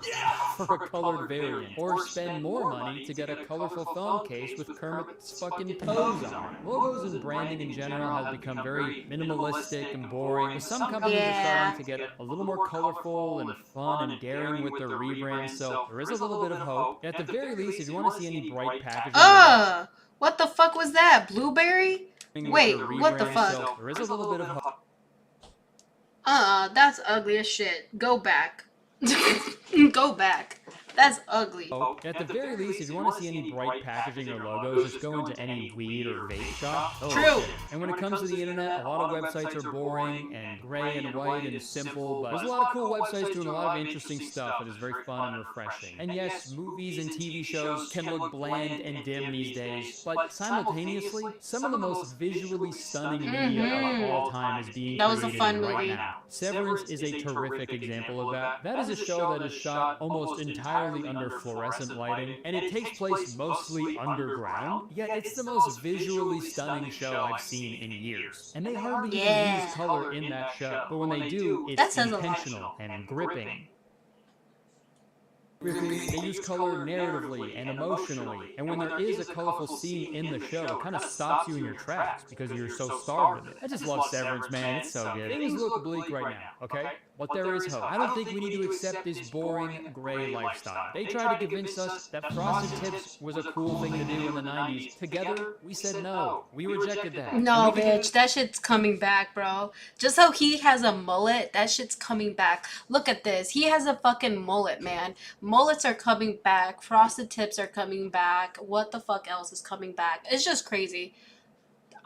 I'm against the mullet, to be honest. I don't think mullets look good. I think they look fucking weird on men. The same thing. Like, he looks like he's trying to be like an 80s dad right now, to me, personally, but you know.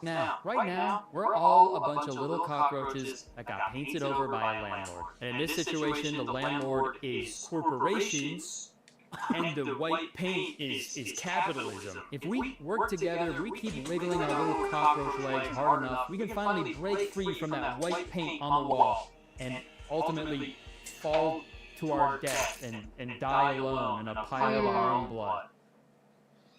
But at least that blood will be bright red. Wow.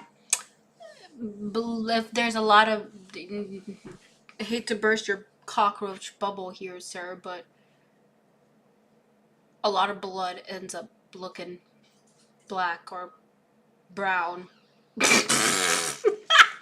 message from a friend. Or yellow if you're going to Mexico. Alright, thanks for listening to me complain if you're still watching this. Again, sorry I talked for so long, and I'm sorry if this video wasn't funny, but I just wanted to complain for a while because this is something that, you know, my wife and I talked about a lot. And like it if you enjoyed it. Leave a comment, let me know what you think about this. I feel like this is a good discussion that we can have in the comments. A lot of people are going to have some good opinions, better than mine. Yeah, subscribe if you want. Keep rocking out. That's it. I would stick around, but unfortunately, I really have to pee, so I gotta go.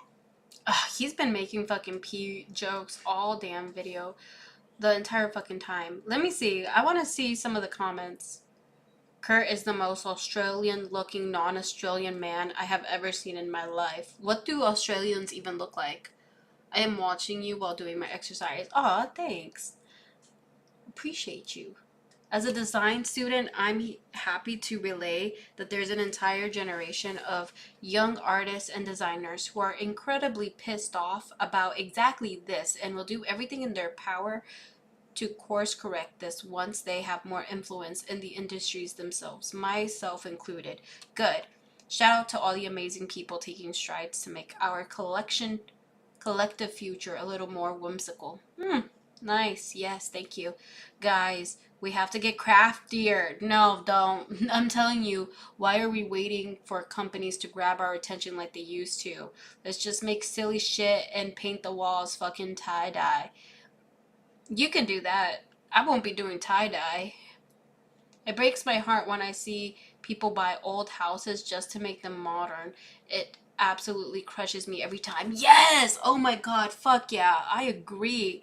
You get my like, sir. Because yes. The beige mom thing isn't just boring and difficult for the kids. It stunts adult childhood development. We've talked about this. He's talked about this. It's been scientifically proven that babies need bright color, sensation, and texture in order to develop their vision and sense of touch. Sense of touch? Having everything be smooth and beige is going to inhibit their ability to develop their vision and sensory ability. What about you? That reminds me of that blind guy who was trying to see, like, what the fuck is that blind guy? That blind guy who, oh my god. Blind guy who touches the Playboy.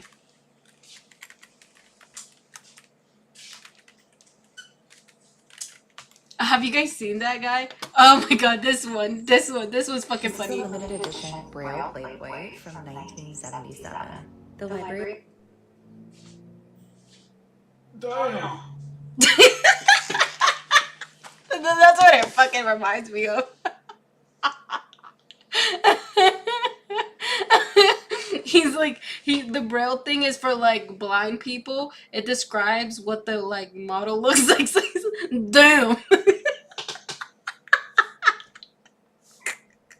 This is a limited edition Braille Playboy from 1977. The library. Damn. What the? This is a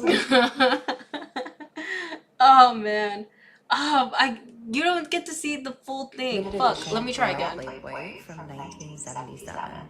The library. Damn.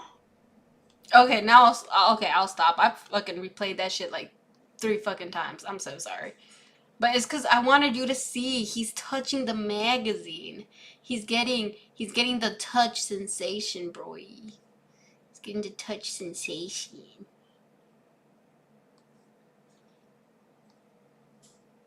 I bet. Let's see this shit now. Can you even see my fucking thing, kabobber? Thing, fucking whatever the fuck. trailer for Five Nights at Freddy's 2 has finally dropped, and it managed to pack so much about its plot into just 50 seconds, enough to solve this movie months before it's out. Hello, Internet! Welcome to Film Theory, the show that always comes back. Just like you can always come back by hitting that subscribe button. So, loyal theorists, the time has come. Five Nights at Freddy's is coming back to theaters this year. We're truly in the end game now, and the marketing for the Five Nights at Freddy's 2 movie has started up, with our first big look into the film coming with its official teaser trailer. Now, obviously, FNAF is a huge part of theorist history.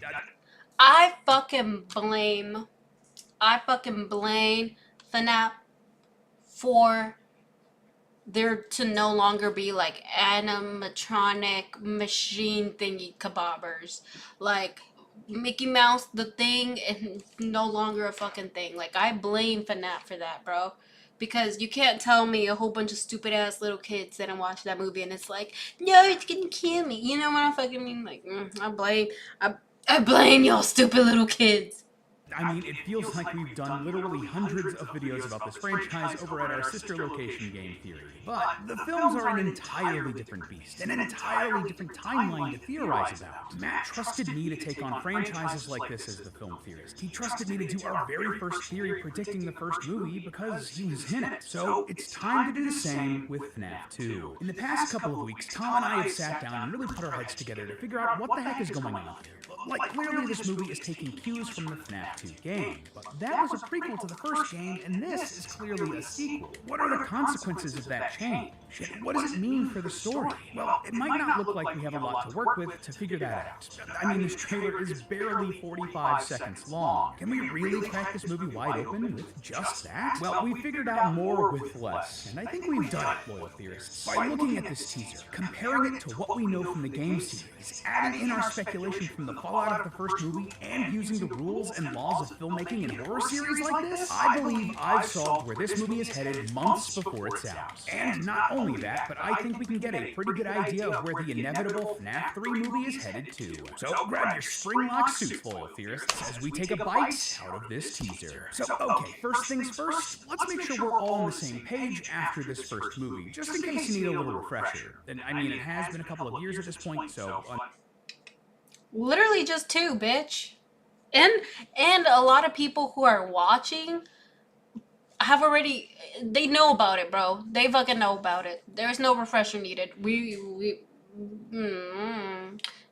At this point, FNAF has like a cult following, dude. Understandable. Five Nights at Freddy's was the story of Mike Schmidt, a down-on-your-luck young man taking care of his kid sister Abby as he takes on a job as the night security guard at Freddy Fazbear's Pizzeria. Mike is haunted by guilt for the death of his little brother Garrett, who was murdered by the serial killer William Afton, who also so happens to be the owner of Freddy's and killed several other children at the pizzeria years ago, and now those spirits haunt the restaurant and want Abby to become one of them. So Mike teams up with Afton's daughter Vanessa to take down Afton, save Abby, and hopefully find some peace for the ghost children. Well, at least... Not gonna lie, not gonna fucking lie, this shit, I saw the first movie, it wasn't that bad. I thought it was gonna be, like, actual shit. Like, I thought it wasn't going to be good at all. But, you know, it was pretty decent. It wasn't bad. I liked it. Until this sequel hits, right? Not my With that favorite, out of the though. way, let's go through this teaser shot by shot and frame by frame. We open on a poster for Freddy Fazbear's. The glass on this poster display is broken, which may mean that it's the same poster we see in the first movie. If you don't remember, Max's brother and his gang of hooligans smashed and shattered this glass when they broke into Freddy's in that movie. Not sure if it's exactly the same poster, but it probably doesn't matter since I doubt we'll be spending a significant amount of time here anyway. Listen, paying $14.99 If you play the fucking games, then you fucking know. Almost everything fucking matters, man. Like, everything. Going back to the original pizzeria in some way. We know this thanks to some of our fellow FNAF tubers who did a set visit during the filming. Oh of this shit, movie. that's so Here cool. we see that the studio rebuilt a facade of the front of the restaurant, but not the whole thing, so I doubt Oh, we'll that's see a lame. ton inside of it. Either way, this is just an establishment shot for us and the teaser, so let's move on. Next, we see a shot of an endoskeleton turning on. If you don't know, these are the mechanical parts inside of the animatronics that let them move and work. We actually see some of them getting worked on in the previous movie, but it's also worth noting that this one from the teaser, it isn't the same type. This is an Endo 02, a more advanced type of endoskeleton that we first saw in the FNAF 2 game. And I mean, hey, that makes sense. Like, it's the FNAF 2 movie, of course they're taking cues from the FNAF 2 game. Anyway, you can tell this thanks to the curved mouth on this one. The original endoskeletons in the first What that mouth do? off mouth. And there's a voiceover for William Afton, welcoming us back to Freddy's. Welcome back. Are you ready to start the show? It's a nice meta touch to get us back into this world, but in-universe, this is likely a recording or a flashback to when one of the restaurants is having its big opening. Since Afton is welcoming us back, I'm guessing that this is the sister location. It just seems more relevant than, say, the original location undergoing some sort of renovation and then reopening just for the sake of it. Either way, I expect that Afton's ghost will be using this audio to great effect. Like, if this is an actual audio recording, I could see him using it to torment Mike and the others. It would just be super creepy, and I'm all for it. Suddenly, we see ourselves in some sort of circus or fair. It's almost certainly Freddy Fazbear themed, since we see kids in the background dressed up as characters from Freddy's. And there are also some themed attractions using those characters here. I'm almost certain that this is going to be an event. He over-explains too much. We know that this is likely going to be a big part of the story, since those YouTubers I mentioned earlier, like Dako, visited the set and found posters for this event. Now, this is interesting because the idea of a circus or of a carnival or fair is a big talking point in the FNAF community right now. I briefly mentioned this in my last FNAF movie theory, but in the lore of the Freddy's games, there was an event called Fall Fest that ran from around 1970 until at least 1983. It's a huge part of the history of these characters in this world, and Scott seems to be bringing these ideas into the film universe in a new way. Let's be real, that makes sense with the way the movies have been streamlining and combining the expansive lore of the series, so yeah. The next thing we see is Abby pulling up to the second Freddy's location on her bike. This is the sister location, so to speak. So there are actually a few things we can gather from this shot. First off, if we look at both the state of the restaurant and the surrounding area, this location has been abandoned for a long time. The outside of the building is run down, and the parking lot is overgrown with weeds and grass and the like. We can actually see this more clearly in those behind-the-scenes set visits from the FNAF tubers. Oh, and funnily enough, this building is actually in the same parking lot as the facade of the first Freddy's location. Damn, dude. Oh my god, look. Holy shit. They really don't give a fuck. Look at this. It's so overgrown. Oh my god. At least, I don't know, trim this shit. Trim this shit. Don't, like, doesn't production get fucking tired of walking back and forth for some shit? I don't fucking know. Like, You're gonna find some snakes hiding up in there. that they built for this movie, but just so everyone's aware, that doesn't mean that they're going to be in the same location or even anywhere close to each other in the actual movie. Film productions do this sort of thing all the time, reusing sets and locations and either changing camera angles or background details to make them seem like different locations. It just saves on production costs, which is almost certainly what's happening here since this is a relatively low-budget horror film. Anyway, the second thing that we can gather from this shot of Abby, well, $51 million. How is that low budget? I can make a film. Give me the money. I'll try my best and I'll do it for half the price. $51 million. That's a lot of fucking money, but I don't know shit, so. Given Abby's expression here, she's likely never been to this location before, so she's likely been drawn here by something. And I think I know what that thing is. Right after this in the teaser, we see a shot of Mike finding a note taped to his door, reading, "Gone to fix my friends." This is probably from Abby, and it's explaining why she's left and gone to the sister location. The friends that she's talking about here in the note are probably the ghosts in the original animatronics. Oh, that's a badass little kid. What the fuck? Oh, I'm so sorry. I know I keep like pausing, but that's a badass little fucking kid. What the fuck? At that case, bye.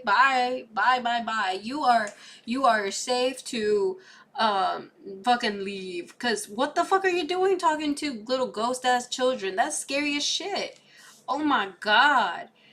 Badass little kid. Oh, I'm gonna go fix my ghost friends, bitch. Ooh. Super close to them in the previous film, enough so that they wanted her to be like them. But they seem to end the last movie in a little bit of peace. So this note tells us that they're still in contact with Abby and that something has gone wrong since the last movie. Now that thing that's gone wrong could be a lot of things. Being trapped in new animatronics. And she needs an exorcism. Tortured by Afton's ghost. But another big option, perhaps that AI has gone a little rogue in these animatronics and is somehow controlling or hurting the spirits. Anyway, we might also know how they're talking to Abby. During one of his charity live streams, Daka revealed an image of a fast talker toy provided to him by the film's production, with a screen on it reading, "You there?" Basically, if I had to guess, this looks like a way that the ghosts are communicating with the living characters. Now, this thing is strange because nothing like it has ever really creepy as shit. Ooh, imagine your kid brings that up and there's like, hey, I'm talking to those ghost kids that you defeated,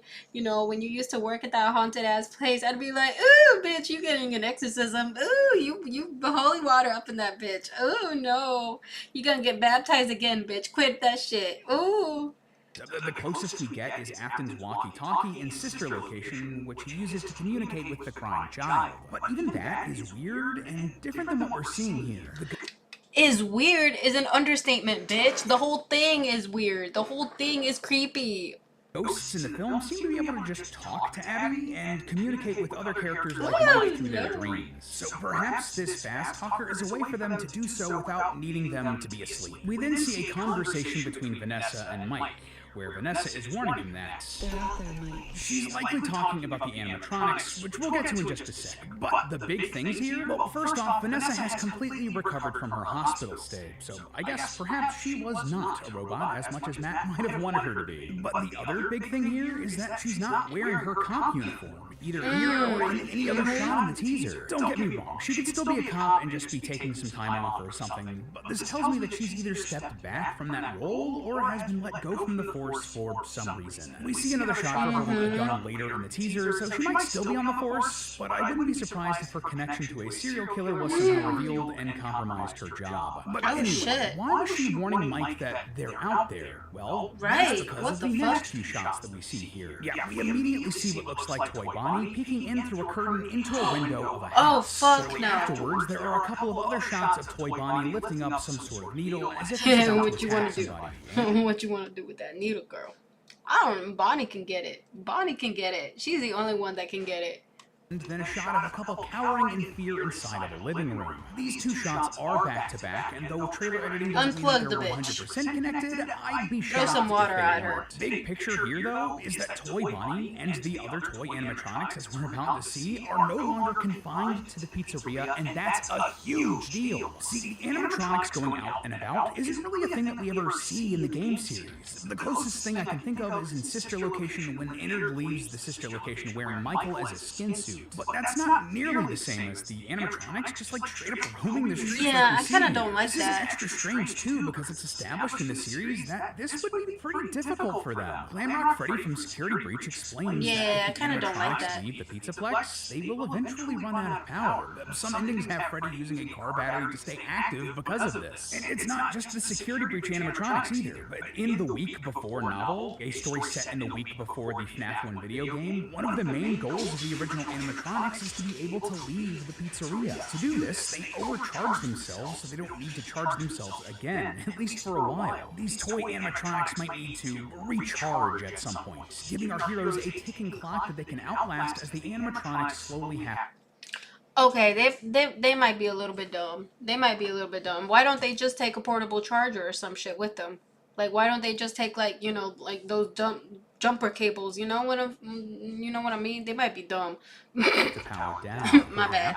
Over a series of days. So basically, they'd have to survive 5 nights at Freddy's, or rather, 5 nights outside of Freddy's. Of course, this scene with Toy Bonnie isn't the only scene throughout the teaser with the animatronics outside of the pizzeria. Later on, we see a man played by classic character actor Wayne Knight peering through a closet window in a school. Damn, he actually Chica looks on the like other it. side before she pulls him through the window, He presumably actually to looks his like death. it. We also see her feet in a room similar to this, but likely before or after she's pulled this man into the room, as well as a shot of Toy Chica opening some sort of garage with her hands. There's also shots of Mangle breaking in through a window in a house, another one of Mangle crashing into a car windshield, and then someone getting attacked and pulled up to the ceiling by Mangle. It looks like that last scene probably also takes place in this school, and another shot shortly after this sees another new character, a blonde girl, looking up and screaming. Given the angle of this shot looking down at this girl, this is Who the likely fuck is from she? Mangle's point of view. I wouldn't be surprised if it's immediately connected with the shot of Mangle pulling the other guy up to the ceiling. If I were to guess, this is likely a scene similar to the first movie where a bunch of side characters are killed to show just how dangerous these new animatronics are. I wouldn't be surprised if these characters go to school with Abby and are bullies or something similarly unlikable. We also see another shot They're of always Mike, bullies. Abby, and Always. Vanessa in what looks like an office in a school Or or hooligans. some random house, looking terrifying. So I'm betting that this school sequence is actually a big set piece for the movie. We then see a man's hand pressing a Showtime button to start an animatronic show.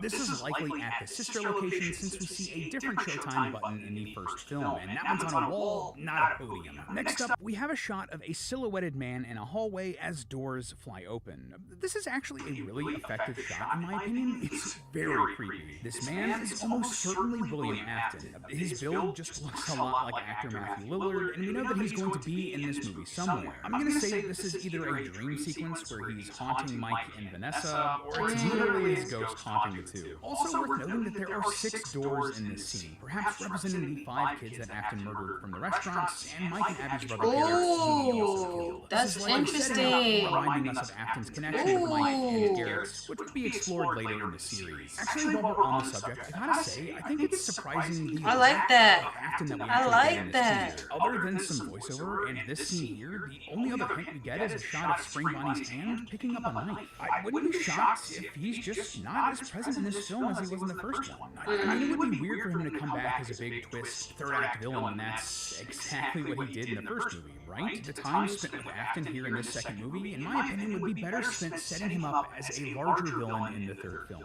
But Yeah, agreed. now we get a shot of Agreed. a large balloon boy animatronic, eyes glowing as he activates inside one of the pizzerias. What? You can tell that it's that because of the checkerboard pattern here in the back of the shot. It's just classic memory. Balloon Boy actually returns here from the first movie where he was just like a strange haunted figurine. Talk about it, right? So the fact that we're getting a Balloon Boy animatronic isn't that surprising. I mean, he was in the FNAF 2 game after all. But an interesting connection here that we put together, well, in Tom's very first FNAF theory as host of Game Theory, he talked about the Fall Fest and how that makes Balloon Boy make way more sense. Like, a guy holding balloons doesn't really fit super well with animal animatronics, right? But Yeah. it would make sense at something like a carnival or a circus. A character walking Huh, around handing interesting. out balloons to kids and visitors. The fact that the movie seems to be rolling the idea of the circus in here with Fast Fest just really makes that work even more. And finally, we hear Afton yell showtime before we see Toy Freddy walking through Fast Fest. If you notice, there are tons of other cosplayers here in the background, and it's just a really cool touch. Now then, that's all of the shots from the trailer, but what can we learn here by reading between the lines? And can we look back at some of our previous speculation and see how it lines up? Well, the first big flag that Matt and I planted in our speculation about the rest of the FNAF movie series was that Garrett, Mike's brother that Afton killed, was going to replace Charlie as the spirit possessing the puppet. If you don't remember, the puppet was an animatronic introduced in FNAF 2. Yeah, look at the motherfucker there. He's so fucking creepy. Oh my god, I like this puppet. Honestly, all the other animatronics, they don't look that creepy to me. But this puppet, fuck yeah, he creepy. Look at that. Ooh. Imagine that, you know, like at the edge of your bed when you're waking up at night. Ooh, fuck no. Oh my god. For them to show up in this movie. Our big reasoning was that this would give Mike even more of a connection to Afton, offer some real emotional stakes to the other ghosts in the series, and that the puppet was teased in the credits of the first movie. Oh, was it for real? Go check out our full theory talking about that if you want all the details. Well, this teaser gives us another big indication that the puppet is going to be a big player in the rest of this story. Whether it's in this movie or another sequel, during some of Afton's voiceover in this teaser, we can hear the music box used to keep the puppet at bay in the FNAF 2 game playing in the background. Oh So, shit! keep your eyes and ears peeled for That's more cool though. references I to like this that. and any indication that this version of the puppet is Garrett, because that is absolutely an arc that we're following here. A prediction that I'm a little less confident in, though, is my analysis of the script pages that Scott released. If you don't remember, last year in honor of the 10-year anniversary of FNAF, Scott released 4 pages of the script for FNAF 2. Really? But the catch was that only one of them was real. If you want an in-depth look at these pages and an analysis of them, go check out my theory from last year. But the one that I thought was going to be the real one was this one, which talked about haunted plushies and Mike coming to the realization that he'd need to burn them. At the time, I was confident that this was pointing to the toy animatronics being the villains of this movie and the need to destroy them. But after this teaser, I'm just less sure about that. I mean, hey, you can't get them all right all the time. See, Abby is the one encouraging Mike to burn the toys in this page, but that doesn't line up with what we see here in the teaser, where it looks like she's the one who wants to help save the plushies. So, what does that mean? Again, badass little fucking kid. Imagine your kid just leaves, right? And all she does, like, the only thing that you know about that is that I'm gonna go help my friends. Hell no. My mom built to ass. Belt to ass. If I was a child and I did that to my Hispanic ass mama, belt to ass, I would not hear the end of it. I would be grounded until, you know, I turn 18 type shit. Like, belt to ass. I'm telling you. Mean for the pages? Well, if this one is incorrect, then I think the 4th page is. This one is from the cold open of the movie, describing a man taking his children into what we believe to be one of the pizzerias and into a secret room underneath its carousel. This page is an entirely realistic option. It actually came down to this one and the plushie burning page, but the reason I didn't go with it originally was because some of the characters present in the script probably shouldn't have been here. But now, especially with how the FNAF movie franchise is mixing and matching elements from across the entire game series, Which I think is so cool. I'm not sure about that. So, okay, Yeah. if this page is legit, then that begs the question, who is this guy? This man leading these kids into some level below the pizzeria? Well, the obvious answer would be Afton, and that this is some sort of flashback. But the page really implies that these kids are his actual children. We don't see Vanessa here in this flashback, so I don't think that this is Afton. So, But you never who is know. it? Well, I You believe never that it's know. the person who's taken over Freddy Fazbear's Pizzeria and is the entire reason this second movie is happening. Hear me out. So I'm pretty sure that the shot of Toy Freddy walking through Fast Fest is set in the film's modern day and not during a flashback. Why do I think that? Well, think back to those set visit videos we talked about earlier. In those, Donko and the other FNAF 2 Looking dirty as shit. Fast Fest on the Looking facade dirty of as shit. buildings. If this Fast Fest was set in the past or during a flashback, the building shouldn't be nearly this run down. So, okay, Fast Fast is set during the modern day, but what does that matter? Well, think about this. The last time that we saw Afton, he was dying in his Springlock suit and his soul was being tortured by Golden Freddy. So, if Fast Fast is set in the current day, and if Afton, the person who owns the Freddy Fazbear franchise, is dead, who is putting on Fast Fast? Well, if I were a betting man, just like in FNAF 3 where some third party came in and bought all of the Freddy Fazbear assets to make a horror attraction, someone came in and bought all of Afton's assets after he died, and they're Horrible fucking investment. Horrible fucking investment. Oh my god. Would you ever buy a house or something? Well, I guess never mind, because there's people that fucking buy houses where others have died, you know? Like...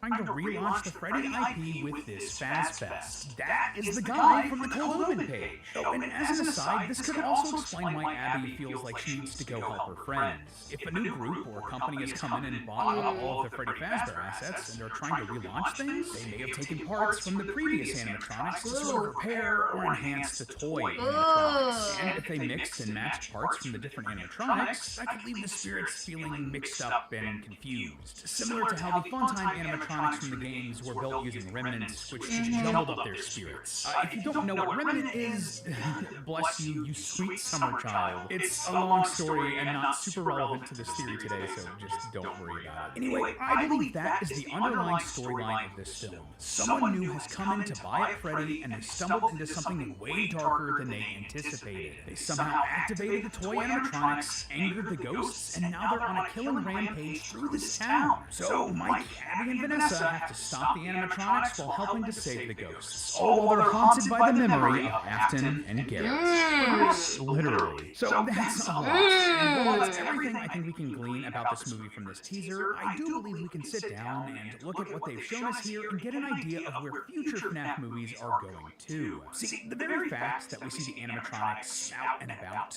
in neighborhoods and carnivals and schools in this movie means that the FNAF film franchise is following an arc traditional for these sorts of horror films. With every single film, they need to be going bigger and better than the last, from one building to a larger neighborhood and a school in FNAF's case. And that tells us a lot about the stories they're going to adapt for the third film. We've talked about this in previous FNAF movie theories before. How many films are they going to be pushing out? Isn't adapting FNAF 3 because it isn't as exciting a game to transfer to the big screen. Like, if they kept things super faithful, it would just be like Josh Hutcherson and William Afton hanging out in an old building for an hour and a half. It's not exactly riveting cinema. And after watching this teaser, I think Scott and the filmmakers have realized this too, because they already seem to be incorporating a lot of the more interesting details from the FNAF 3 game into this movie, with someone new coming in to restart Freddy's. Because they're already likely using that plot point from the FNAF 3 game, I doubt that they reuse it in the FNAF 3 movie. So they'll need to do something else. FNAF 4 and being stuck in a dream makes even less sense, because it's so heavy and weird and isn't the escalation that the filmmakers are probably looking for. Right, a dream just feels smaller instead of going bigger. That's the natural. Nah, dude. And why eventually we get movies like Jason X where they jumped the shark so high they ended up in space. So what the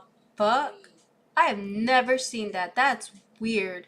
Jason in space? Oh, what the fuck? I need to watch that movie. That's crazy. That through. We went from being in one location in FNAF 1, the pizzeria, where most of the hauntings happen in a single place. Once you actually leave Freddy Fazbear, sí, mami, yo te oigo. More or less safe for the rest of the movie. Now we're in FNAF 2, where the threats and hauntings have escalated outwards. The animatronics are no longer confined to a single location. They're out and about, attacking people in a wider set of locations, like in a neighborhood or at a school. So what would a third movie need to do to go even bigger than that? My first thought was that maybe, hey, they'll pull a Jurassic Park 2 and we'll end up in a city of some sort.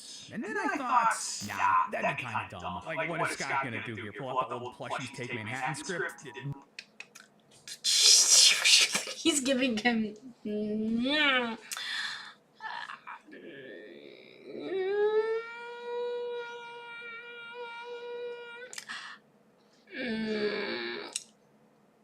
The reason why I'm all about, like, all over the place is because, some directors really do fucking take it like that.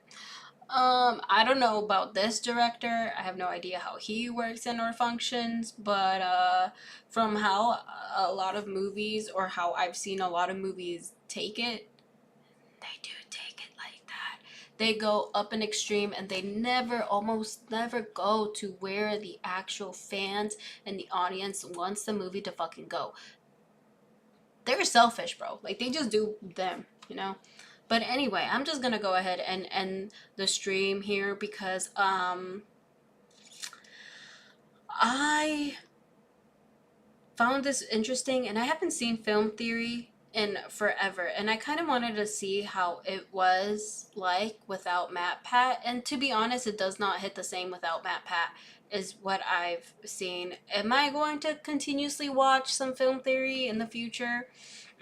Probably not, because if it's not MatPat, I don't know, it just feels like it's missing some shit. But anyway, thank you so much for hanging out with me. Love you.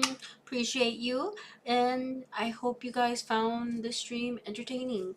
Alright, bye. Take care. Bye-bye.